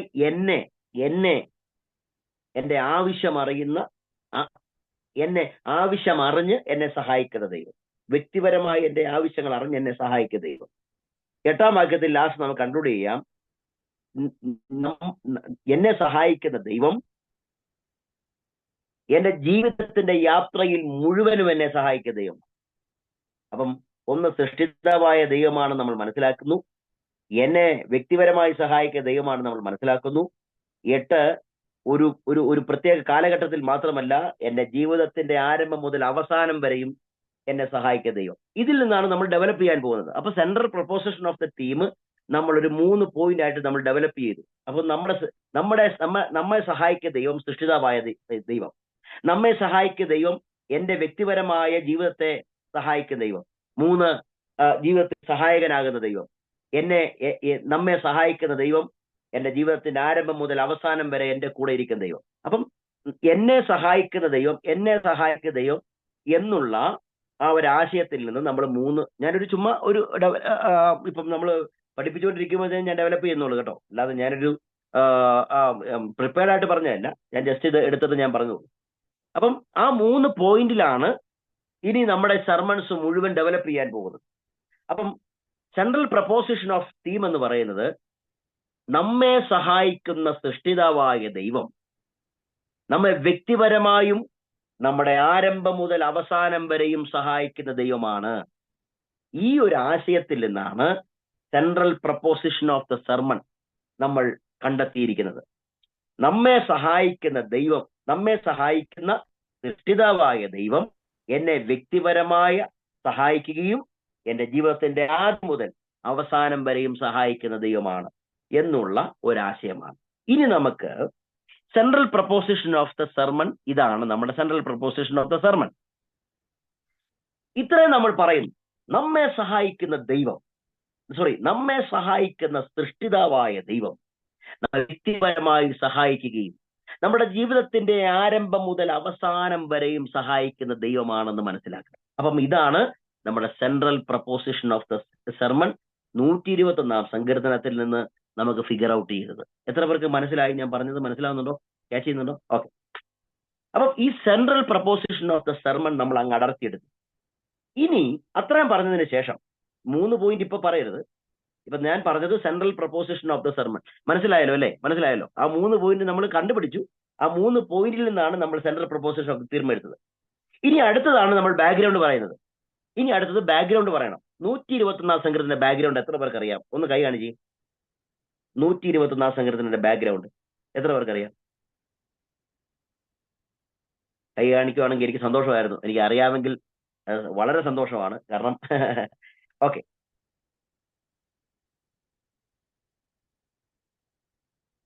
120 സംഘത്തിന്റെ ബാക്ക്ഗ്രൗണ്ട് ഞാനൊന്ന് പറയാം. സി, ബാക്ക്ഗ്രൗണ്ടിനേക്കാൾ രണ്ടും പറയണം. ബാക്ക്ഗ്രൗണ്ടും പറയണം, കോണ്ടെക്സ്റ്റും പറയണം. Background and context. അപ്പം central proposition of the theme കഴിഞ്ഞ് ബാക്ക്ഗ്രൗണ്ട്, ബാക്ക്ഗ്രൗണ്ട് കഴിഞ്ഞ് കോണ്ടെക്സ്റ്റ്. നിങ്ങൾക്ക് എല്ലാവരും 120 സങ്കീർത്തനം അതിന്റെ മുകളിൽ ഒരു ഹെഡിങ് ഉണ്ട്. എന്ത് സങ്കീർത്തനം അത്? ആരോഹണ സങ്കീർത്തനം. അപ്പൊ ബാക്ക്ഗ്രൗണ്ട് നമ്മൾ പറയുമ്പോൾ എന്താണ് ആരോഹണ സങ്കീർത്തനം നമ്മൾ പറഞ്ഞു? എന്താ ആരോഹണ സങ്കീർത്തനങ്ങൾ? ആരോഹണ സങ്കീർത്തനങ്ങൾ അറിയാവുന്നവരൊന്ന് കൈ ഉയർത്തിക്കേ. അറിയാമെങ്കിൽ പഠിപ്പിച്ചാൽ മതിയല്ലോ. അതുകൊണ്ട് ആരോഹണ സങ്കീർത്തനം അവർ പ്രാർത്ഥനയ്ക്കും യാഗം കഴിക്കാനും ഇസ്രായേലിന് 7 പെരുന്നാളാണല്ലോ ഉള്ളത്. യെരുശലേമിലേക്ക് പോകുമ്പോൾ അവർ പാടുന്ന സങ്കീർത്തനങ്ങൾ, ആരോഹണ ഗീതം. യെരുശലേമിലേക്ക് 7 പെരുന്നാളുകളിൽ 3 പെരുന്നാളുകൾ മാത്രമേ ഉള്ളൂ അവർ യെരുശലേമിൽ വന്ന് കൂടാറുള്ളൂ. 3 പെരുന്നാളുകൾ. ആ 3 പെരുന്നാളുകളിൽ ഇപ്പൊ നമ്മൾ കുമ്പനാട് കൺവെൻഷൻ പോകുന്ന പോലെ, ഞാൻ നേരത്തെ പറഞ്ഞിട്ടുണ്ടോ എന്ന് എനിക്കറിയത്തില്ല. കുമ്പനാട് കൺവെൻഷൻ ഞങ്ങൾ പോകുന്ന പോലെ ഇനിയിപ്പം എന്നാ പറയുന്നത്, പണ്ടായിരുന്നു കുമ്പനാട് കൺവെൻഷൻ പറഞ്ഞു, ഇപ്പൊ കുമ്പനാട് പെരുന്നാൾ എന്നാ പറയുന്നത്. പണ്ട് ഫോണൊന്നും ഇല്ലാത്തൊരു കാലഘട്ടം ഉണ്ടായിരുന്നു. ഫോണൊന്നും ഇല്ല. എല്ലാരും പറയുന്നൊരു കാര്യമാണ്, നമുക്ക് എവിടെ കാണണം അറിയോ? പുറകിലൊരു മാവിൻ ചൂടുണ്ട്, മാവിന്റെ അവിടെ കാണണം. അവിടെയാണ് എന്നാ പറയുന്നത്, എല്ലാരും വന്ന് കാണുന്നത് കേട്ടോ. മനസ്സിലായവർക്കായി സ്തോത്രം. അവിടെ പെണ്ണ് കാണാൻ വരുന്നത് അവിടെയാണ് എല്ലാരും. അതുകൊണ്ട് കുമ്പനാടിന്റെ മാവിന് ഭയങ്കര ഒരിതുണ്ട്. ഞാൻ പറഞ്ഞത് ഈ ലോകത്തിന്റെ എവിടെ നിന്നാണെന്നുണ്ടെങ്കിലും നമുക്ക് ഈ കുമ്പനാട് കൺവെൻഷൻ വരുമ്പം ഒരു പ്രത്യേക സന്തോഷമാണ്. IPC-കാരുടെ കാര്യമാണ് പറഞ്ഞത്, അല്ലാത്തവരുടെ കാര്യമല്ല. അപ്പം ഇപ്പം ഈ മുസൽമാനാണെന്നുണ്ടെങ്കിൽ അവർക്കറിയാം, നിങ്ങൾ സൗദിയിലുള്ളവരുണ്ടെങ്കിൽ നിങ്ങൾക്കറിയാം, ലോകത്തിന്റെ എവിടെയാണെങ്കിലും അവർക്ക് ആ മെക്കയിൽ വരിക എന്നുള്ളത് അവരുടെ ജീവിതത്തിൽ ഒരു അഭിലാഷമാണ്. ഇതേപോലെ തന്നെ യൂതന് അഭിലാഷമൊന്നുമല്ല, യഹൂദന് നിർബന്ധമാണ്. കാരണം ഈ ലോകത്തിന്റെ ഏതറ്റത്താണെങ്കിലും ഇസ്രായേലിന്റെ 3 പെരുന്നാളുകളിൽ 7 പെരുന്നാളുകളിൽ 3 പെരുന്നാളുകളിൽ നീ എവിടെയാണെന്നുണ്ടെങ്കിൽ എവിടെ വരണം? യെരുശലേമിൽ വന്നേ പറ്റത്തുള്ളൂ. അപ്പൊ യെരുശലേമിലേക്ക് പോകുമ്പോൾ തന്നെ നമ്മുടെ ആന്റിമാരൊക്കെ ആണെന്നുണ്ടെങ്കിൽ എന്റെ പൊന്നെ, കുമ്പനാട് വരെ പോകുമ്പോൾ എനിക്കറിയാം കുശുമ്പും കുന്നായ്മ. എടി അവളുടെ സാരി കണ്ടോ, എന്റെ ദൈവമേ, ഇത് എവിടുന്നാണോ വാങ്ങിച്ചത്, നമുക്ക് എത്ര കടയിൽ കയറി തിരങ്ങിട്ട് ഇതൊന്നും കിട്ടിയില്ല എന്നൊക്കെ പറഞ്ഞുകൊണ്ട് കുശുമ്പും കുന്നായ്മ അടിച്ചാ വരുന്നത്. പക്ഷെങ്കിൽ ഇസ്രായേൽ യഹൂദന്മാര് പോകുമ്പോ അങ്ങനെയല്ല. യഹൂദന്മാര് പോകുമ്പോൾ ഒരാള് വാക്യപ്രതി വാക്യമായിട്ട് ഈ ആരോഹണ സങ്കീർത്തനങ്ങൾ പാടിയാ പോകുന്നത്. അപ്പൊ 1-ാം വാക്യത്തിൽ പറയും, ഞാൻ എന്റെ കണ്ണു പർവ്വതങ്ങളിലേക്ക് ഉയർത്തുന്നു, എനിക്ക് സഹായം എവിടെ നിന്ന് വരും? അപ്പൊ എല്ലാരും കൂടെ ചേർന്ന് പറയും, എന്റെ സഹായം ആകാശത്തെയും ഭൂമി ഉണ്ടാക്കി. അപ്പൊ എന്ത് രസമല്ലേ! ഇങ്ങനെ യെരുശലേമിലേക്ക് സങ്കീർത്തനം പാടിക്കൊണ്ടാണ് യഹൂദന്മാർ പോയിക്കൊണ്ടിരിക്കുന്നത്. അപ്പൊ നമ്മൾ ആ ബാക്ക്ഗ്രൗണ്ട് നമ്മൾ ഫിഗർ ആയിട്ട് ചെയ്തു. അപ്പൊ എന്ത് ബാക്ക്ഗ്രൗണ്ടിലാണ് 120 സങ്കീർത്തനം എഴുതുന്നത്? ഒരു ആരോഹണ സങ്കീർത്തനത്തിന്റെ പശ്ചാത്തലത്തിലാണ്, ബാക്ക്ഗ്രൗണ്ടിലാണ്. ഇനി ഏത് സാഹചര്യമാണെന്നാണ് നമ്മൾക്ക് കറക്റ്റ് കണ്ടുപിടിച്ചത്. കോണ്ടെക്സ്റ്റ്. അതാ ഞാൻ പറഞ്ഞത്, പ്രസംഗത്തിന്റെ ഏറ്റവും പ്രധാനപ്പെട്ട 3 ഭാഗങ്ങൾ ഞാനെന്ന് പറഞ്ഞപ്പോൾ കോണ്ടെക്സ്റ്റ് പറഞ്ഞു. ഇനി ഞാൻ കോണ്ടെക്സ്റ്റ് പറയുമ്പോൾ 121 സങ്കീർത്തനത്തിന്റെ ആഴം നിങ്ങൾക്ക് മനസ്സിലാകും. ഈ ഞായറാഴ്ച പ്രസംഗിച്ചോളാം കേട്ടോ. കർത്താവ് നിങ്ങളെ അനുഗ്രഹിക്കട്ടെ. 121 സങ്കീർത്തനത്തിന്റെ കോണ്ടെക്സ്റ്റ് കേട്ടോ. യെരുശലേമിലേക്ക് ഇവര് അന്ന് യെരുശലേമിലേക്ക് പോകുമ്പോൾ കാളവണ്ടിയില്ല, കഴുതയില്ല. എങ്കിലും ഇവരെ എല്ലാവരും നടന്നാ പോകുന്നു. ഇന്നല്ലേ പോകുന്നത് കാറിലും ഒന്നുമില്ലാതെ നമ്മൾ പോകത്തില്ലോ. അപ്പം അന്ന് നടന്നു പോയിക്കൊണ്ടിരിക്കുക. ഈ മലയോര പ്രദേശങ്ങളുടെ താഴെ വഴിയുള്ള താഴ്വാരങ്ങളിൽ പാത വെട്ടിയിട്ടുണ്ട്. ഈ പാതയിലൂടെയാണ് ഇവർ നടന്ന് പോകുന്നത്. അപ്പോൾ അവിടെ ഒരു കാര്യമുണ്ട്. ഈ മലയുടെ മുകളിലൊക്കെ തന്നെ, എല്ലാ മലകളുടെ മുകളില് പട്ടാളക്കാരെ വിന്യസിപ്പിക്കും. അത് വേണമെങ്കിൽ ഇന്നത്തെ പോലീസ് സ്റ്റേഷന് തത്തുല്യമാണ്. വേണമെങ്കിൽ 2-3 പട്ടാളക്കാരിങ്ങനെ ഈ പദയാത്രക്കാരെ വാച്ച് ചെയ്യാൻ വേണ്ടി ഇങ്ങനെ നിൽക്കുകയാണ്. ഈ മലയുടെ മുകളിൽ ഇങ്ങനെ ഇവരിങ്ങനെ കുന്തവും വാരിക്കൊന്തവും ഒക്കെ ഏന്തിക്കൊണ്ട് ഇവരിങ്ങനെ നോക്കി നിൽക്കുകയാണ്. എന്തെങ്കിലും സഹായങ്ങൾ ആർക്കെങ്കിലും വേണമെങ്കിൽ പെട്ടെന്ന് പോയി ചെയ്യാൻ വേണ്ടി ഈ മലയുടെ എല്ലാ മലകളുടെയും മുകളിൽ ഒരു പോലീസുകാരെ നിയമിച്ചിട്ടുണ്ട്, പട്ടാളക്കാരെ. പദയാത്ര വഴിയായി പോകുന്ന ഈ ദാവീദ് ചുമ്മാ ആ പർവ്വതത്തിന്റെ മുകളിലേക്ക് നോക്കിയപ്പോഴത്തേന്, കണ്ണ് പർവ്വതത്തിന്റെ മുകളിൽ നോക്കിയപ്പോഴത്തേന് പട്ടാളക്കാരിരിക്കുക. അപ്പൊ ദാവീദിനൊരു കാര്യം, എന്റെ സഹായം വരുന്നത് ഈ പർവ്വതത്തിലുള്ള പോലീസുകാരല്ല, എന്റെ സഹായം വരുന്നത് ആകാശത്തെയും ഭൂമിയെയും ഉണ്ടാക്കിയ കർത്താവിങ്കിൽ നിന്നാണ്. അപ്പൊ നോക്കിയേ, ഈ പർവ്വതത്തിലുള്ള പോലീസുകാര് അവരെ വിന്യസിപ്പിക്കുന്ന രാജാക്കന്മാരുണ്ട്.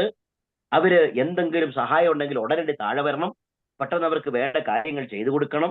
ഇതിനൊക്കെയുള്ള സഹായകന്മാരെ അല്ലെങ്കിൽ പോലീസുകാരെ അക്കാലങ്ങളിൽ നിയമിച്ചിട്ടുണ്ട്. ഈ കോണ്ടെക്സ്റ്റിലാണ് ദാവീദ് സങ്കീർത്തനം എഴുതുന്നത്. അപ്പൊ ഒന്ന് ഓർത്ത് നോക്കി, നമ്മൾ ഓരോ വാക്യം എടുക്കുകയാണെന്നുണ്ടെങ്കിൽ ഇപ്പൊ നിങ്ങൾക്ക് മനസ്സിലാവും, അവൻ എന്റെ കാൽ വഴുതുവാൻ സമ്മതിക്കത്തില്ല.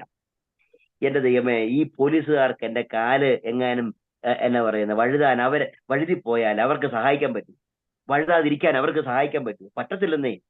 എന്റെ നടക്കുന്ന കാല് വഴുതാതിരിക്കണമെങ്കിൽ എന്റെ യഥാർത്ഥ സഹായം ദൈവമായതുകൊണ്ടാണ് എന്റെ കാല് വഴുതാതെ പോയിക്കൊണ്ടിരിക്കുന്നത്. എന്റെ കാൽ വഴുതുവാൻ അവൻ സമ്മതിക്കേയില്ല. മനസ്സിലായോ?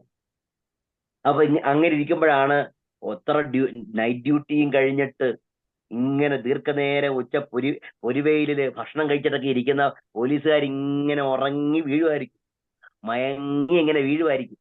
ദാവീദ് ഇങ്ങനെ താഴം വഴി പോകുമ്പോഴത്തേന് ഇങ്ങനെ ഉറങ്ങി വീഴുന്ന മയങ്ങി നിൽക്കുന്ന പോലീസുകാരെ കണ്ടിട്ട് പറയുകയാണ്, എന്റെ സഹായകൻ മയങ്ങുന്നില്ല, ഉറങ്ങുന്നില്ല. ഓ, എന്നാ വാക്യങ്ങളല്ലേ ദാവീദ്! ഈ കോണ്ടെക്സ്റ്റിൽ നമ്മൾ മനസ്സിലാക്കുമ്പോഴാണ് സങ്കീർത്തനത്തിന്റെ ആഴം നമുക്ക് മനസ്സിലായോ? അപ്പം നമുക്ക് ഒന്നാമത്തെ ഇപ്പൊ ഞാൻ ഈ കോണ്ടെക്സ്റ്റ് പറഞ്ഞിട്ട് നിങ്ങൾ നേരെ ഈ വ്യാഖ്യാനത്തിലേക്ക് പോകരുത് കേട്ടോ. നമ്മുടെ ഈ ഇതിലേക്ക് വരണം. ട്രാൻസിഷൻ ഉണ്ട് അടുത്തത്. നമുക്ക് അടുത്ത കോണ്ടെക്സ്റ്റ് കഴിഞ്ഞാണ് ട്രാൻസിഷൻ വരുന്നത്. ഇനി നമുക്ക് വാക്യം ഒന്നും കൂടെ വേണം വായിപ്പിക്കാം.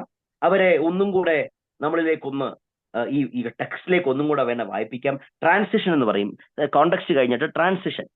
ഇനി മെയിൻ പോയിന്റ് ഒന്ന്, അവിടെയാണ് നമ്മൾ പറയുന്നത് നമ്മുടെ സഹായകൻ സൃഷ്ടിതാവായ ദൈവമാണ്. ഒന്നാമത്തെ പോയിന്റ്. അപ്പൊ നമ്മുടെ സഹായകൻ സൃഷ്ടിതാവായ ദൈവമാണ്. അതിലാണ് അടുത്ത 2 വാക്യം വരെ വായിക്കാം. 1-2 വാക്യങ്ങൾ. എന്റെ കണ്ണ് പർവ്വതത്തിലേക്ക് എനിക്ക് സഹായം ഉണ്ടെന്ന് വരും, എന്റെ സഹായം ആകാശത്തെ ഭൂമി ഉണ്ടാക്കിയ യഹോവ വരുന്നു. അപ്പം ഈ കോണ്ടെക്സ്റ്റിനോടൊപ്പം തന്നെ നമ്മൾ ഈ വ്യാഖ്യാനം കൊടുക്കുകയാണ്. അപ്പൊ നമ്മുടെ സഹായകൻ സാധാരണ ഒരു പോലീസുകാരനല്ല. എന്റെ സഹായം ദാവീദ് പറയുകയാണ് എന്റെ സൃഷ്ടിതാവായ ദൈവമാണ്. അപ്പൊ who is A created God? എന്താണ് സൃഷ്ടി? ഇവിടെയൊക്കെ നമുക്ക് ആഴമേറിയ കാര്യങ്ങൾ പറയാൻ കഴിയും. ബറ ഷാഹിദ് ബാറ ലോഹിം ഹഷമായി ഞാനെന്ന് പറഞ്ഞ പോലെ ബറ സൃഷ്ടിതാവ് എന്നുള്ള വാക്കാണ് എടുത്തിരിക്കുന്നത്. സൃഷ്ടിതാവ് എന്ന് പറഞ്ഞാൽ ശൂന്യതയിൽ നിന്ന് സൃഷ്ടിച്ച ദൈവം, അതാണ് നമ്മുടെ സൃഷ്ടിതാവ്. ശൂന്യതയിൽ നിന്ന് ഇല്ലാത്തതിനെ ഉളവാക്കിയ ദൈവം. ആമേൻ. അപ്പൊ ഞാൻ പറഞ്ഞത്, ശൂന്യതയിൽ നിന്ന് സൃഷ്ടിക്കുവാൻ കഴിയുന്ന ദൈവമുണ്ടെങ്കിൽ അത് നമ്മുടെ ദൈവത്തിന് മാത്രമേ ഉള്ളൂ. അപ്പം ആദ്യത്തെ പോയിന്റിനകത്ത് ഞാനിത് പറഞ്ഞുകൊണ്ടിരിക്കുന്നത്, നമ്മുടെ ദൈവം സൃഷ്ടിതാവായ ദൈവമാണ്. നമ്മുടെ ദൈവം, ആ സൃഷ്ടി എങ്ങനെയാണ് ദൈവം ഉണ്ടാക്കുന്നത്? വേണമെങ്കിൽ വാക്യങ്ങൾ നമുക്ക് കണക്ട് ചെയ്യാം. ഇവിടെ ഏറ്റവും പ്രധാനപ്പെട്ട ഒരു കാര്യമുണ്ട്, കോറിലേഷൻസ്. അത് വേണമെങ്കിൽ ബ്രാക്കറ്റിനകത്ത് എഴുതിക്കും, കോറിലേഷൻസ്. ഒരു വാക്യം മറ്റുള്ള വാക്യവുമായിട്ട് കോറിലേറ്റ് ചെയ്ത് വേണമെങ്കിൽ നമുക്ക് ഈ ഭാഗങ്ങളിലൊക്കെ പറയാം. ഈ സമയത്ത് നിങ്ങൾക്ക് ഇല്ലസ്ട്രേഷൻ പറയാം. സൃഷ്ടിതാവായ ദൈവത്തിന് വേറെ ഏതെങ്കിലും ഉദാഹരണങ്ങൾ പറഞ്ഞ് മനസ്സിലാക്കാം. ഞാൻ എപ്പോഴും പറയാനുള്ള ഒരു ഉദാഹരണം ഞാൻ ഒന്നും കൂടെ പറയട്ടെ, ആർക്കെങ്കിലും അത് പ്രയോജനപ്പെടും. ഒരു ദൂത് കൂടെയാണ്, ഒരു അനുഭവം കൂടെയാണ്. ഒരു സഹോദരി, ഒരു ഭാര്യയും ഭർത്താവും, ഞാൻ പറഞ്ഞിട്ടുള്ളതാ തോന്നുന്നു എങ്കിലും ഞാൻ പറയട്ടെ, ഒരു ഭാര്യയും ഭർത്താവും അവർ ദീർഘവർഷങ്ങളായ ഒരു കുഞ്ഞിന് വേണ്ടി പ്രാർത്ഥിച്ചുകൊണ്ടിരുന്നു. പെട്ടെന്നാണ് ആ സഹോദരിക്ക് യൂട്രസിൽ ഒരു ക്യാൻസർ ഉണ്ടായി. ഡോക്ടർ പറഞ്ഞു പെട്ടെന്ന് തന്നെ യൂട്രസ് റിമൂവ് ചെയ്യണം, ഗർഭപാത്രം റിമൂവ് ചെയ്യണം എന്ന് പറഞ്ഞു. അവർക്ക് കുഞ്ഞുങ്ങളില്ല. അവര് ഈ വാക്ക് അവരെ വല്ലാതെ ടച്ച് ചെയ്തു. ബാറ, സൃഷ്ടികർത്താവായ ദൈവം ശൂന്യതയിൽ സൃഷ്ടിക്കുന്ന ദൈവമാണ്. ആ വാക്ക് വെച്ചുകൊണ്ട് അവർ പ്രാർത്ഥിക്കുവാൻ ആരംഭിച്ചു. പ്രാർത്ഥിക്കുമ്പോൾ കർത്താവ് അവരോട് പറഞ്ഞ് മനസ്സിലാക്കി, ദൈവം ശൂന്യതയിൽ സൃഷ്ടിക്കുന്ന ദൈവമാണ്. ഇത് തന്നെ അവർ ആവർത്തിച്ച് അവരുടെ മനസ്സിനോട് പറയാൻ തുടങ്ങിയപ്പോൾ എന്തിനേറെ ചുരുക്കം പറയുകയാണെന്നുണ്ടെങ്കിൽ 2 വർഷത്തിന് ശേഷം അവർക്ക് ദൈവം ഒരു പൈതലിനെ കൊടുത്തു. ഡോക്ടർമാർ അത്ഭുതപ്പെട്ടു പോയി. How it happen? അവരൊറ്റ കാര്യം പറഞ്ഞുള്ളൂ, ഞങ്ങളുടെ ദൈവം ശൂന്യതയിൽ നിന്ന് സൃഷ്ടിക്കുന്ന ദൈവമാണ്. ഞങ്ങൾക്കൊരു കുഞ്ഞിനെ തരുവാൻ ഗർഭപാത്രം ഇല്ലെങ്കിലും ശാസ്ത്രം തോൽപ്പിക്കുന്ന രീതിയിൽ, ശാസ്ത്രത്തെ പരാജയപ്പെടുന്ന രീതിയിൽ ദൈവം എനിക്കൊരു കുഞ്ഞിനെ തന്നു. നോക്കൂ, ഞാൻ ഈ ഇല്ലസ്ട്രേഷൻ പറഞ്ഞപ്പോൾ, ഉദാഹരണം പറഞ്ഞപ്പോൾ, സൃഷ്ടിതാവായ ദൈവം എന്നുള്ള വാക്ക് നിങ്ങളുടെ മനസ്സിലും ആഴമായി പതിഞ്ഞു എന്നാണ് എൻ്റെ വിശ്വാസം. മനസ്സിലായോ? ഇനി രണ്ടാമത്തെ ഭാഗത്തിലേക്ക് വരാം. രണ്ടാമത്തെ പോയിന്റ്, നമ്മുടെ ദൈവം നമ്മെ വ്യക്തിപരമായി സഹായിക്കുന്ന ദൈവം. അവിടെ നിന്നുകൊണ്ടാണ് നമ്മൾ അടുത്ത വാക്യങ്ങൾ നമ്മളെ വായിപ്പിക്കുന്നത്. അവിടെ നമ്മൾ വായിക്കുമ്പോൾ എന്റെ കാൽ വഴുതുവാൻ, ഈ സൃഷ്ടികർത്താവായ ദൈവമൊക്കെയാണെന്ന് പറഞ്ഞുകൊണ്ട് മോളിരിക്കുന്നതല്ല, ശബരിമലയുടെ മണ്ടയിലിരിക്കുന്ന ദൈവമോ വേളാങ്കണ്ണി മാത്രം ഇരിക്കുന്ന ദൈവമോ, എന്റെ ദൈവം എന്റെ കൂടെ സഹായിക്കുന്ന ദൈവമാണ്. എന്റെ കാൽ വഴുതാൻ സമ്മതിക്കത്തില്ല. ഇപ്പൊ ഞാൻ കുറച്ചു മുമ്പ് പറഞ്ഞ പോലെ, പോലീസുകാരിന്ന് ഉറങ്ങുന്ന പോലെ എന്റെ ദൈവം ഉറങ്ങത്തില്ല. നീ എന്നെ താങ്ങുകയാൽ ഞാൻ ഉണർന്നുമിരിക്കുന്നു. സങ്കീർത്തനം അല്ലേ? നമ്മൾ രാവിലെ ഉണരണമെങ്കിൽ ദൈവം നമ്മളെ താങ്ങിയത് കൊണ്ടാണ് നമ്മൾ ഉണർന്നിരിക്കുന്നത്. അപ്പൊ എന്റെ ദൈവം, നമ്മൾ ഈ ഉറക്കെന്ന് പറഞ്ഞാൽ പാർഷ്യൽ ഡെത്ത് എന്നാണ്. Partial death. നിങ്ങൾ ഉറങ്ങുമ്പോൾ നിങ്ങൾ എങ്ങനെയാണെന്ന് അറിയാവോ? ഏറ്റവും പാവങ്ങളാണ് നമ്മൾ. എന്റെ ദൈവമേ, നമ്മളെ പോലെ പാവങ്ങൾ. ഉറക്കത്തിൽ എന്നാക്കിയാ പറയുന്നത് നമുക്കറിയാമോ? ഞങ്ങൾക്കൊരു പാസ്റ്റർ ഉണ്ടായിരുന്നു. പുള്ളി ഉറക്കത്തിൽ ഇങ്ങനെ എന്തെങ്കിലുമൊക്കെ പുലമ്പും. എപ്പോഴും പപ്പായെ വിളിക്കുന്നത്. ഞങ്ങൾക്ക് ഒരു റൂം, ഞാൻ പറഞ്ഞിട്ടുണ്ട് എന്റെ സാക്ഷ്യം, 35 വർഷം ഒറ്റ റൂമിൽ താമസിച്ചവരെ ഞങ്ങൾ. ഒറ്റ മുറിക്കകത്ത് 2 കട്ടിലും മെത്തയടിക്ക്, എന്റെ അപ്പനും അമ്മയും ഞങ്ങൾ 4 കുട്ടികളും മെത്തയടിക്ക് കിടക്കുന്ന പോലെ, മത്തിയടിക്ക് കിടക്കുന്ന പോലെ ഞങ്ങൾ 35 വർഷം കിടന്നു. ഒറ്റ ഹോളേ ഉള്ളൂ ഞങ്ങൾക്ക്. 10ാം ക്ലാസ് തൊട്ട് ഞാനും എന്റെ അനിയനും ഹോളിനകത്ത് കിടന്നത്. അങ്ങനെ ഈ എന്നുവെച്ചാൽ പണ്ടകാലത്ത് ചരിത്രമൊന്നുമില്ല. 2024 വരെയുള്ള കാര്യം പറയുന്നത്. 23 ഒരു റൂം എന്റെ സിസ്റ്ററിന്റെ കല്യാണത്തിന് എങ്ങാണ്ട് പിടിച്ചതേ ഉള്ളൂ. അല്ലാതെ ജോൺലി വലിയ ആളൊന്നും അല്ല. ദൈവം ഞങ്ങളെ എന്തെങ്കിലും ഉണ്ടെന്നുണ്ടെങ്കിൽ കർത്താവ് ഞങ്ങൾക്ക് തന്നിട്ടുള്ളതും. ഞാൻ പറഞ്ഞത്, ഇവിടെ ഇരുന്നുകൊണ്ട് ഈ എന്നാ പറയുന്നത്, ഈ ഞങ്ങൾക്ക് പാസ്റ്റർമാർ വരുമ്പോൾ ഗസ്റ്റ് റൂം ഒന്നുമില്ല, ഹോളിലാണ് കിടക്കുന്നത്. ഭയങ്കര രസമാണ്. ഈ ഹോളിൽ ഇരുന്നു കൊണ്ട് ഈ പുള്ളിക്കാരൻ പപ്പായെ വിളിക്കുന്ന, പാസ്റ്ററെ എന്ന് വിളിക്കും. പാവം പപ്പ എഴുന്നേറ്റ് പോയി നോക്കുമ്പോഴത്തേന് ഇദ്ദേഹം ഉറക്കത്തിൽ ഇദ്ദേഹം എഴുന്നേറ്റ് നടക്കുകയാണ്. എഴുന്നേറ്റിട്ട് നേരെ ഞങ്ങളുടെ ഹോളിന്റെ ഒരറ്റത്ത് പോയി ഷൂ ഇടുകയാണ്. അപ്പൊ പപ്പ വിളിക്കും, ഞാൻ പേര് പറയുന്നില്ല, ചിലപ്പോൾ നിങ്ങൾക്ക് പേരറിയായിരിക്കും. പാസ്റ്ററെ എന്ന് വിളിക്കുമ്പോൾ പുള്ളി അവിടെ നിന്നുകൊണ്ട് ഓർക്കുന്നത്, അയ്യോ എന്റെ ദൈവം ഞാൻ ഉറക്കത്തിലാണ്. ചിലപ്പം ഒരു ഭയങ്കര മഴ പെയ്തുകൊണ്ടിരിക്കുമ്പോൾ രാത്രി ഞങ്ങൾ ഈ മണ്ണിടിച്ചിലിന്റെ കഥയൊക്കെ പറഞ്ഞു. അപ്പോഴും പാസ്റ്ററെ എന്ന് വിളിക്കും. അപ്പൊ പപ്പ എഴുന്നേറ്റ് നോക്കുമ്പോഴത്തേന് ഒരു ഭിത്തിയിൽ ഇങ്ങനെ താങ്ങി പിടിച്ചോണ്ടിരിക്കുക. പാസ്റ്ററെ ഏതാണ്ട് ഇതെല്ലാം ഇടിഞ്ഞു വീഴുക.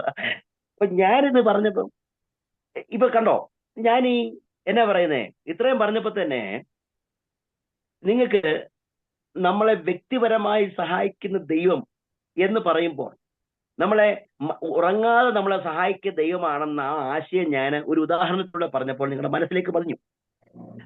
അപ്പൊ ഇങ്ങനെ വേണം നമ്മുടെ മെസ്സേജ് നമുക്ക് കൊണ്ടുപോകാൻ. സെക്കൻഡ് വാക്കാണ് നമ്മളെ വ്യക്തിപരം. ഉറങ്ങുന്നില്ല, എനിക്ക് എന്നെ ഭയങ്കര ഇഷ്ടമുള്ള വാക്കിയാണെന്നറിയാം. നിന്റെ വലത്ത് ഭാഗം നിനക്ക് തണൽ. അതവിടെ നിൽക്കട്ടെ.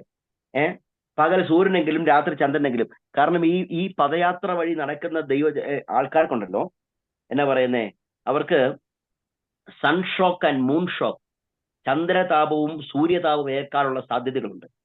അപ്പൊ അങ്ങനെയൊക്കെ ഏറ്റു കഴിഞ്ഞാൽ ഈ മലമണ്ടയിരിക്കുന്ന പോലീസുകാർക്കൊന്നും ചെയ്യാൻ കഴിയത്തില്ല. സ്വർഗത്തരായ ദൈവമാണ് ഞങ്ങളെ സഹായിക്കുന്നു. എന്നെ വ്യക്തിപരമായി എനിക്ക് ഒന്നും ഏശാതെ വണ്ണം, ചന്ദ്രതാപവും സൂര്യതാപവും ഏക്കാതെ വണ്ണം എന്നെ സഹായിക്കുന്ന, ഞാൻ നടന്ന് യെരൂശലേമിലേക്ക് പോകുമ്പോൾ എന്നെ സഹായിക്കുന്ന ദൈവമാണെന്ന് പകൽ സൂര്യൻ.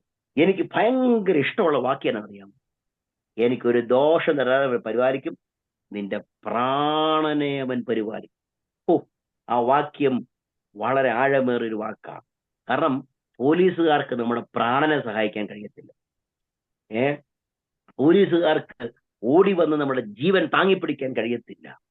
ഇന്ന് രാത്രിയിൽ നമുക്ക് ഒറ്റ കാര്യം നമുക്ക് സന്തോഷത്തോടെ പറയാം, എന്റെ പ്രാണനെ പരിപാലിക്കുന്ന എന്റെ ദൈവം. അപ്പം സൃഷ്ടിതാവായ ദൈവമാണെന്നുണ്ടെങ്കിലും ഹി പ്രൊട്ടക്ട് ആസ് പേഴ്സണലി നമ്മളെ വ്യക്തിപരമായി സഹായിക്കുന്ന ദൈവമാണ്. ഇനി മൂന്നാമത്തത് അവൻ നമ്മളെ ഗമനത്തെയും ആഗമനത്തെയും അതിൽ 8-ാം വാക്യത്തിൽ സങ്കീർത്തനക്കാരൻ പറയുന്നത് ഗമനം എന്ന് പറയുന്നതും ആഗമനം എന്ന് പറയുന്നതും ആ യാത്രയുടെ ആരംഭം മുതൽ അവസാനം വരെയും അവിടുന്ന് തിരിച്ചു പോകുന്നവരെയാണ്. പക്ഷെങ്കിൽ അങ്ങനെയാണോ നമ്മുടെ ജീവിതത്തിൽ?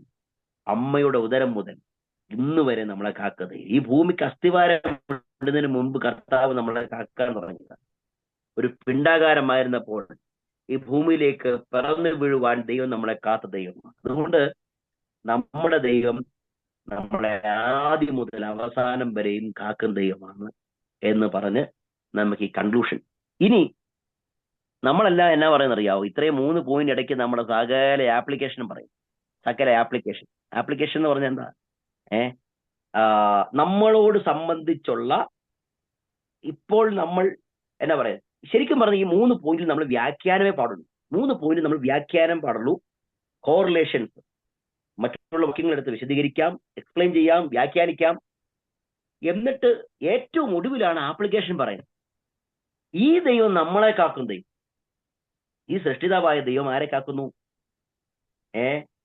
പ്രിയ സുജയ സിസ്റ്ററെ ആന്റിയെ കാക്കുന്നുണ്ട്, ഈ കോളേജിനെ കാക്കുന്നുണ്ട്, നമ്മുടെ ശുശ്രൂഷകളെ കാക്കുന്നുണ്ട്. കഴിഞ്ഞ ദിവസം 4 പാസ്റ്റേഴ്സ്മാർ ഞങ്ങളുടെ ചർച്ചിൽ വന്നു. ഒരാൾ ഉത്തരാഖണ്ഡ്, ഒരാൾ ജാർഖണ്ഡ്, ഒരാൾ MP, ഒരാള് UP. 4 പാസ്റ്റർമാർ. അവര് എന്നാ പറയുന്നത്, പെർസിക്യൂഷൻ ചെയ്യുന്ന ദൈവസഭകളെ സഹായിക്കുന്ന ദൈവദാസന്മാരാണ്. പെർസിക്യൂഷൻ നടക്കുന്ന സഭകളെ നേരിട്ട് ദൈവദാസന്മാരെയും സഭകളെയും അവർ 4 പേര് ഒരു റിപ്പോർട്ട് തരാൻ വേണ്ടി വന്നതാണ്. അപ്പം അവര് പറഞ്ഞത്, പാസ്റ്റർമാര് ഇത് കണ്ട് അവർക്ക് മെന്റൽ പേഷ്യന്റ് പോലെ ആയി. എല്ലാ ഞായറാഴ്ചയും വന്ന് അടിക്കുന്നു, എല്ലാ ഞായറാഴ്ചയും വന്ന് അവരെ ഉപദ്രവിക്കുന്നു, എല്ലാ ഞായറാഴ്ചയും അവരുടെ ആരാധനകൾ. നിങ്ങൾ ഓർത്തു നോക്കും, ഒരു ദൈവദാസന്റെ അവസ്ഥയൊന്ന് ഓർത്തു നോക്കും. ഭയന്നാണ് ആരാധനയ്ക്ക് പോകുന്നത്. അപ്പം അങ്ങനെ വന്ന് അവർക്ക് ഉറക്കം പോലും നഷ്ടപ്പെട്ട ദൈവദാസന്മാരുണ്ട്, മെന്റലി ചലഞ്ചായിട്ടുള്ള ദൈവദാസന്മാരുണ്ട്. ഒരു സഹോദരിയുടെ 2 കുഞ്ഞുങ്ങൾ ഗർഭപാത്രത്തിൽ വെച്ച് തന്നെ മരിച്ചുപോയി. 6 മാസം പ്രായമുള്ള, 6 മാസത്തിൽ 6 മന്ത് ക്യാരിങ് സമയത്ത് മരണപ്പെട്ടു 2 പേര്. അവരെയൊക്കെ ഇവരൊരു സെന്ററിലേക്ക് കൊണ്ടുവന്ന് അവരെ എന്താ പറയുന്നേ, അവരെ ധൈര്യപ്പെടുത്തുന്ന ഒരു കൗൺസിലിംഗ് സെന്റർ കൂടിയാണ്. അങ്ങനെ ആ കൗൺസിലിംഗ് കഴിഞ്ഞിട്ട് ഈ 2 ബേബീസ് മരിച്ചുപോയ ഈ സഹോദരി തിരിച്ചു പോയിട്ട് ധൈര്യത്തോടുകൂടെ ആ കർത്താവിന്റെ വേല ചെയ്യണയായി. അതിനടുത്ത പ്രഗ്നൻസി ടൈമിൽ 2 ഇരട്ടക്കുട്ടികളെ കർത്താവ് കൊടുത്തു, ആൺകുട്ടികൾ. അപ്പൊ 2 പേര് മരിച്ചു പോയെങ്കിൽ 2 ഇരട്ടക്കുട്ടികളെ കർത്താവ് കൊടുത്തു. ദൈവം നമ്മളെ കാക്കുന്ന വിധം ഇങ്ങനെയാണ്. അപ്പൊ നമ്മുടെ കൺക്ലൂഷൻ നമ്മൾ പറയുമ്പോൾ ഇതുപോലെ ഞാനിപ്പോ പറഞ്ഞ പോലെ ഒരു ഉദാഹരണമോ ഏതെങ്കിലും ഉദാഹരണം വെച്ചുകൊണ്ട് നമുക്ക് കൺക്ലൂഷൻ ചെയ്യാം. അപ്പം 3 പോയിന്റ് പറഞ്ഞു. ആപ്ലിക്കേഷൻസ് പറഞ്ഞാൽ നമ്മളെ കാക്കുന്ന ദൈവം എന്നുള്ള രീതിയിൽ നമ്മൾ അത് പറഞ്ഞു. അതിനുശേഷം ഒരു കൺക്ലൂഷൻ ചെയ്യുന്ന സമയത്ത് ആപ്ലിക്കേഷൻ പറഞ്ഞു തീരുമ്പോൾ തന്നെ നമ്മൾ പുസ്തകം മടക്കണം. ഏത് പുസ്തകം? നിങ്ങളുടെ മുമ്പിലിരിക്കുന്ന മൊബൈൽ മടക്കാനല്ല പറയുന്നത്, നമ്മുടെ വേദപുസ്തകം മടക്കണം. ഇപ്പൊ പലരും മൊബൈൽ വെച്ചാണ് പ്രസംഗിക്കുന്നത്, അങ്ങനെ പറഞ്ഞു. പുസ്തകം മടക്കണം. എന്നിട്ട് വേണം കൺക്ലൂഷൻ ചെയ്ത് നമ്മൾ പ്രെയർ ചെയ്ത് അവസാനിപ്പിക്കണം. ഇതൊരു സ്റ്റാൻഡേർഡ് മെസ്സേജ് കേട്ടോ. അന്നേരം വേണമെങ്കിൽ ഒരു പാട്ട് പാടാം, വേണമെങ്കിൽ നമുക്ക് ഇഷ്ടമുള്ള രീതിയിൽ ആ പ്രസംഗം കൺക്ലൂഷൻ ചെയ്യാം. അപ്പൊ ഇതൊരു എന്നാ പറയുന്ന ഒരു സെർമൺ പാറ്റേൺ ആണ് ഞാൻ നിങ്ങൾക്ക് പറഞ്ഞത്. എത്ര പേർക്ക് മനസ്സിലായി, ഉപയോഗമായെന്ന് എന്തെങ്കിലും നിങ്ങൾക്ക് പിടികിട്ടാറുണ്ടോ? നമുക്ക് വേറൊരു പുതിയ നിയമ അധ്യായം കൂടെ വേണമെങ്കിൽ ചെയ്യാം. ഇതേപോലെ തന്നെ ബുക്ക് പ്രീച്ചിങ് ഉണ്ട്. ബുക്ക് പ്രീച്ചിങ് സമയമായി. ബുക്ക് പ്രീച്ചിങ് നിങ്ങളൊരു പാസേജ് മാത്രമല്ല എടുക്കേണ്ടത്. ഉൽപ്പത്തി പുസ്തകം ഇതുപോലെ പ്രസംഗിക്കണം. പറ്റുമോ? ഉൽപ്പത്തി പുസ്തകം ഇതുപോലെ പ്രസംഗിക്കണം, ഈ പാറ്റേണില്. യെശയ്യാ പ്രവചനം മൊത്തം ഇതുപോലെ പ്രസംഗിക്കണം. ഒരു ചാപ്റ്റർ മൊത്തം ഇതുപോലെ പ്രസംഗിക്കാം, ഒരു പാസേജ് മാത്രം എടുത്ത് പ്രസംഗിക്കാം. അപ്പം നമുക്ക് അങ്ങനെ നമ്മൾ പരിശീലിക്കാം. നമുക്ക് പറ്റുവാണെന്നുണ്ടെങ്കിൽ അടുത്ത ആഴ്ച സമയം ഉണ്ടെന്നുണ്ടെങ്കിൽ ബുക്ക് പ്രീച്ചിങ് നമുക്ക് നോക്കാം. എന്ന് പറഞ്ഞാൽ എങ്ങനെ ഒരു പുസ്തകം മുഴുവൻ പ്രസംഗിക്കണം എന്നുള്ളത് നമുക്കൊന്ന് ട്രൈ ചെയ്ത് നോക്കാം. അത് ഉപയോഗമായിരിക്കും. എന്തെങ്കിലും സംശയമുണ്ടോ? പാസ്റ്റർ ഒരു സംശയമുണ്ടേ. ആരാ പറയുന്നെന്ന് പറയാമോ? എൻ്റെ ഒരു ഷിബു ജേക്കബ്. ഓ ആചാ പ്രശ്നം. പാസ്റ്റർ ഇപ്പം ജനറൽ പാറ്റേണിന്റെ ആ പ്രസംഗത്തിന്റെ ഒരു ജനറൽ പാറ്റേൺ പറഞ്ഞു. നമ്മുടെ പല പ്രാസംഗികരും ഇടയ്ക്കിടയ്ക്ക് ഇങ്ങനെ പാട്ട് പാടി പ്രസംഗിക്കുന്ന ഒരു ശൈലിയുണ്ട്. അതിനോട് പാസ്റ്ററിന്റെ ഒരു പൊതുവായ അഭിപ്രായം എന്താ? ഞാൻ അങ്ങനത്തെ പ്രഭാഷണത്തെ പറ്റിയല്ല ഞാൻ പരിചയപ്പെടുത്തിയതും പറഞ്ഞതും. ഞാനൊരു സ്റ്റാൻഡേർഡ് സെർമൺ എങ്ങനെ അവതരിപ്പിക്കാം എന്നുള്ളത് മാത്രമേ ഞാൻ പറഞ്ഞിട്ടുള്ളൂ. ഓരോരുത്തർക്ക് അവരുടെ ശൈലിയുണ്ട്. പക്ഷെ ഒരു കോമൺ പാറ്റേൺ, ഒരു standard sermon, how to present a standard sermon in a congregation, ഈ ഒരു ഇതാണ് ഞാൻ പറഞ്ഞ് മനസ്സിലാക്കിയത്.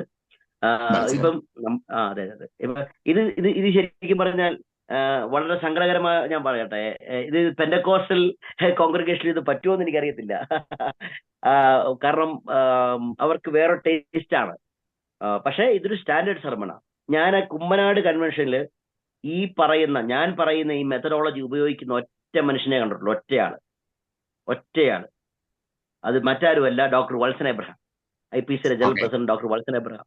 അദ്ദേഹം മാത്രമേ ഉള്ളൂ പക്ക ഹോമിലിറ്റിക്സ് പ്രസംഗിക്കുന്ന ആള്. നിങ്ങൾ നോക്കിയ ചുമ്മാ ഒന്ന് കേട്ടിരുന്നാൽ മതി. അദ്ദേഹം വളരെ കഷ്ടപ്പെട്ടാണ്. ആർക്കും ഉള്ള പ്രസംഗം ഇഷ്ടപ്പെടത്തില്ല, വേറെ കാര്യം. പക്ഷെ ഞാൻ ഒരു ഹോമിലിറ്റിക്സ് പഠിക്കുന്ന ഒരാളായതുകൊണ്ട് ആ ഒരു പെർസ്പെക്റ്റീവിൽ ഞാൻ എടുത്തത് കൊണ്ട് ഒരു പ്രാവശ്യം അദ്ദേഹത്തിന്റെ ഫസ്റ്റ് ഞാൻ ഈ ഹോമിലിറ്റിക്സ് പഠിച്ചതിന് ശേഷം ഞാൻ പോയി ഞാൻ ആ ഒരു പെർസ്പെക്റ്റീവിൽ കേട്ടപ്പോഴത്തേന്, ഇന്ന് ഞാൻ IPCയിൽ ഞാൻ നിൽക്കുന്ന സംഘടനയിൽ ഹോമിലിറ്റിക്സ് കൈകാര്യം ചെയ്ത ഒറ്റ വ്യക്തി അന്ന് കണ്ടത് ഡോക്ടർ വത്സൻ എബ്രഹാം മാത്രമേ ഉള്ളൂ.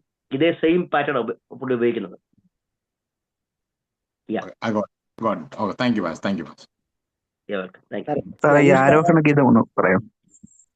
ആരാത്? അനീഷ് കാവാലം പാസ്റ്റർ പാട്ട് പാടിയാ പ്രസംഗിക്കും. അത് അദ്ദേഹത്തിന് ദൈവം കൊടുത്തൊരു വലിയ ടാലന്റാണ്. നമുക്കത് എന്നാ പറയുന്നേ, അദ്ദേഹത്തെ പോലെ അദ്ദേഹത്തിന് മാത്രമേ പറ്റത്തുള്ളൂ.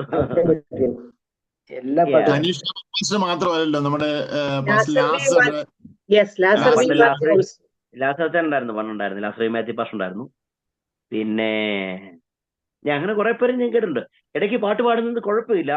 ആ ഒരു ആശയത്തോട് യോജിക്കുന്ന പാട്ടുകൾ പാടുന്നത് നമുക്ക് സമയം ജനങ്ങളെ ഇതുപോലെ കവർ ചെയ്യും. ഇപ്പൊ ഈ ഇല്ലസ്ട്രേഷൻ ഉദാഹരണങ്ങൾക്ക് പകരമായിട്ട് ഇങ്ങനെ 2 പാട്ട് പാടുകയാണെന്നുണ്ടെങ്കിൽ ജനം വിട്ടുപോകത്തില്ല. അത് അവർക്ക് മനസ്സിൽ പതിയും. അതൊക്കെ നല്ല കാര്യമാണ്. പക്ഷെങ്കിൽ അതനുസരിച്ച് വേണം പാടാൻ. നമ്മള് ആശയത്തോടൊക്കെ അതും അത്രയും പാട്ട് പുള്ളിക്ക് എവിടുന്ന് അറിയാമെന്ന് പോലും അറിയത്തില്ല. അത് ഭയങ്കര പാട്ടായിരിക്കണം. എന്റെ കൺസേൺ മുഴുവനും ഒരു സ്റ്റാൻഡേർഡ് സെർമൺ എങ്ങനെ അവതരിപ്പിക്കുക എന്നുള്ളതാണ് ഞാൻ ഹോമിലിറ്റിക്സിൽ ഞാൻ പഠിപ്പിക്കുന്നത്. എനിക്ക് അത്രയേ ഉള്ളൂ. അതിനപ്പുറത്തോട് എനിക്ക് അറിയത്തില്ല. ഇല്ലസ്ട്രേഷൻ പറഞ്ഞ കൂട്ടത്തിലെ ഇല്ലസ്ട്രേഷൻ ഉദാഹരണങ്ങളെ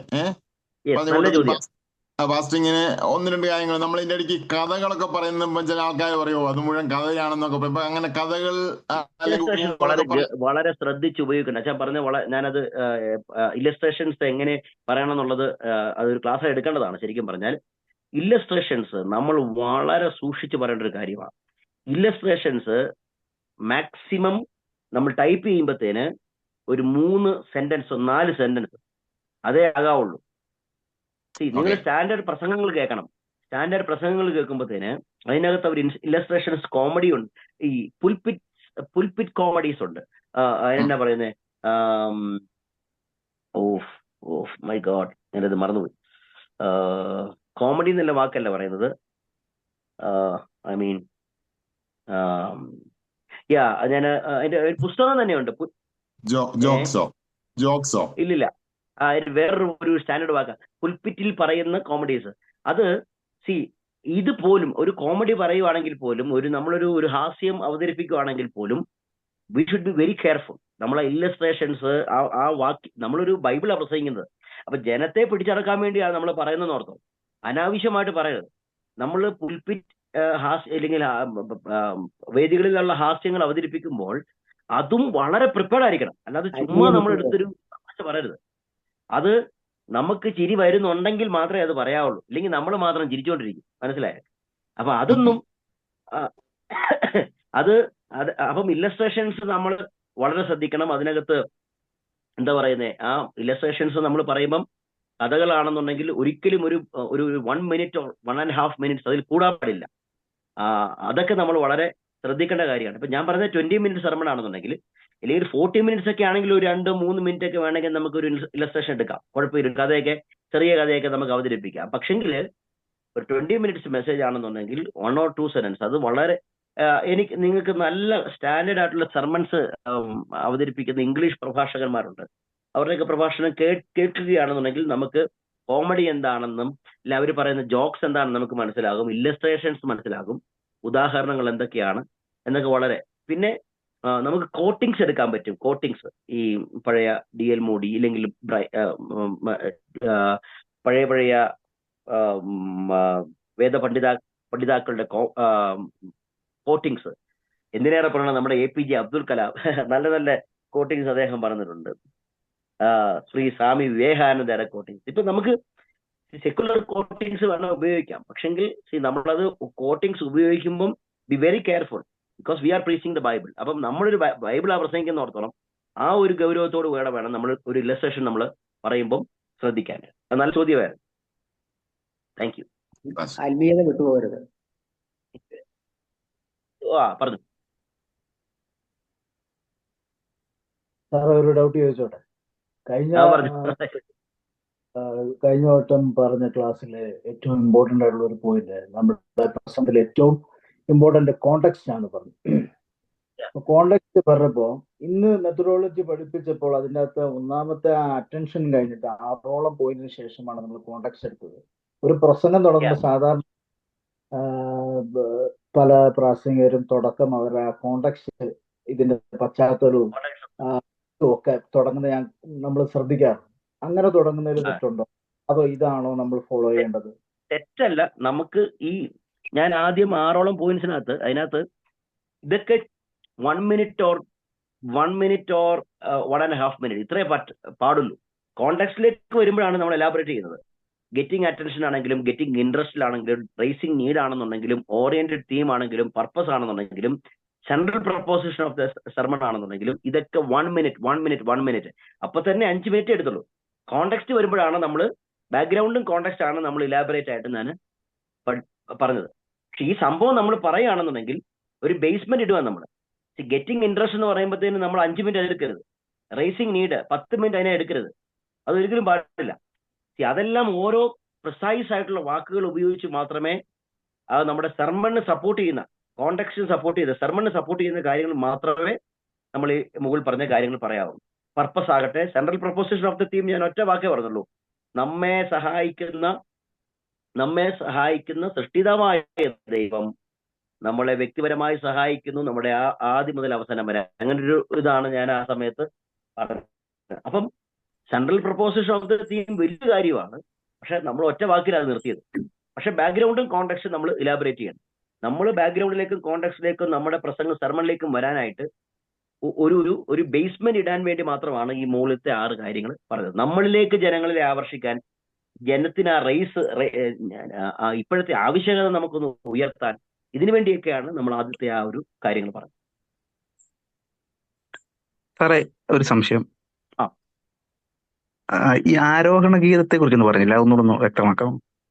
ഈ ആരോഹണ ഗീതം എന്ന് പറഞ്ഞാൽ സങ്കീർത്തനങ്ങളില് ആരോഹണ ഗീതങ്ങള് പാടുന്നത്, ഇത് ആരോഹണ ഗീതമാണെന്നും പറഞ്ഞുകൊണ്ട് ദാവീദ് പിന്നീടാണ് ഇത് ന്യായശാസ്ത്രിമായിട്ട് ഇത് ആരോഹണ സങ്കീർത്തനമാണെന്നും പറഞ്ഞുകൊണ്ട് ഹെഡിങ് കൊടുക്കുന്നത്. ആരോഹണ സങ്കീർത്തനങ്ങൾ സാധാരണ പാടുന്നത്, ഇത് ആരോഹണ സങ്കീർത്തന പ്രത്യേകത എന്ന് പറഞ്ഞാൽ കോൺഗ്രിഗേഷണൽ സാംസ് ആണ്, ഒരുമിച്ച് പാടുന്ന സങ്കീർത്തനങ്ങളാണ്. ശരിക്കും പറഞ്ഞാൽ ദാവീദ് എഴുതുകയാണെന്നുണ്ടെങ്കിലും ഇതെല്ലാം ഒരുമിച്ച് പാടുന്ന, ഇസ്രായേൽ ജനത്തെ നടത്തിയ വിധങ്ങളെ ഓർത്ത് പാടുന്ന സങ്കീർത്തനങ്ങളാണ് കോൺഗ്രിഗേഷണൽ സാംസ്. ആരോഹണ സങ്കീർത്തനങ്ങൾ. അതിൽ 7 ഉത്സവങ്ങളാണ് ഇസ്രായേലിനെ സംബന്ധിച്ച് ദൈവം ആചരിക്കാൻ കൽപ്പിച്ചത്. അതിൽ പ്രധാനമായിട്ടും 3 ഉത്സവങ്ങൾ. അതിൽ പെസഹ പെരുന്നാള്, പെന്തക്കോസ് പെരുന്നാള്, കൂടാര പെരുന്നാൾ, ഈ 3 ഉത്സവങ്ങളിൽ അവർ ഒരുമിച്ച് വന്ന് ദൈവത്തെ യെരുശലേമിൽ വന്ന് അവർ ആരാധിക്കും. ഞാൻ അതിനകത്തൊരു തെളിവ് പറയാം. പെസഹായ്ക്ക് വന്നവര് പെന്തക്കോസിനുണ്ടായിരുന്നു. പെസഹായ്ക്ക് വന്നവര് യേശു കർത്താവിനെ ക്രൂശിക്കണം, ബറാബാസിനെ വിട്ടുതരിക എന്ന് പറഞ്ഞുകൊണ്ട് ക്രൂശിക്കണമെന്ന് പറഞ്ഞവര്, അതേ ക്രൂശിക്കണം എന്ന് പറഞ്ഞവര് പെന്തക്കോസ് പെരുന്നാളുണ്ടായിരുന്നു. പെന്തക്കോസ് പെരുന്നാളിന് അവർ വന്നപ്പോൾ പത്രോസ് അവരുടെ നടുവിൽ എഴുന്നേറ്റുന്നപ്പോൾ അവരുടെ നടുവിൽ എഴുന്നേറ്റ് പറഞ്ഞപ്പോൾ ബറാബാസിനെ വിട്ടുതരിക, യേശുവിനെ ക്രൂശിക്കുക എന്ന് പറഞ്ഞ അവരും കൂടെ കേട്ടോണ്ടായിരുന്നത്. ഞാൻ വിശ്വസിക്കുന്നത് അതിനകത്ത് 3000 പേര് സ്നാനപ്പെട്ട് കാണും. മനസ്സിലായോ? അപ്പം യെരുശലേമിൽ കൂടി വന്ന് ദൈവത്തെ ആരാധിക്കണം. കൂടാര പെരുന്നാൾ. അപ്പം കൂടി വന്ന് തെറ്റുണ്ടെങ്കിൽ ഞാൻ തിരുത്താം. ഞാൻ ഒന്നും കൂടെ പറഞ്ഞിട്ട് വെരിഫൈ ചെയ്തിട്ട് ഞാൻ പറയാം ഏതൊക്കെ സന്ദർഭത്തിൽ കൂടി വരണമെന്നുണ്ട്. അപ്പം കൂടി വന്ന് ദൈവത്തെ ആരാധിക്കുമ്പോൾ ഇവര് യെരുശലേം ഇസ്രായേൽ എന്ന് പറയുന്ന ഒരു രാജ്യത്തിന്റെ പല ഭാഗത്ത് കിടക്കുന്നവരാണ്. അവിടുന്നെല്ലാം തന്നെ അവര് നടന്ന് യെരുശലേമിൽ ദേവാലയത്തിന്റെ അവിടെ വന്ന് അവർ ഒരുമിച്ച് വന്ന് പാടും.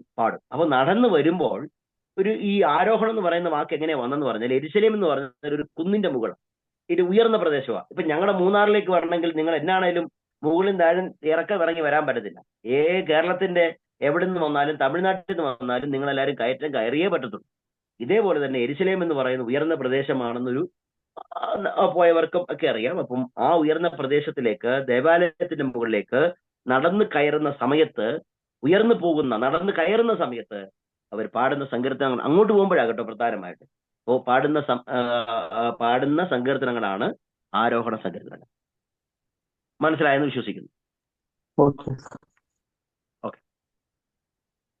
Okay, thank you. ദൈവം നിങ്ങളെല്ലാവരും ധാരാളം അനുഗ്രഹിക്കട്ടെ.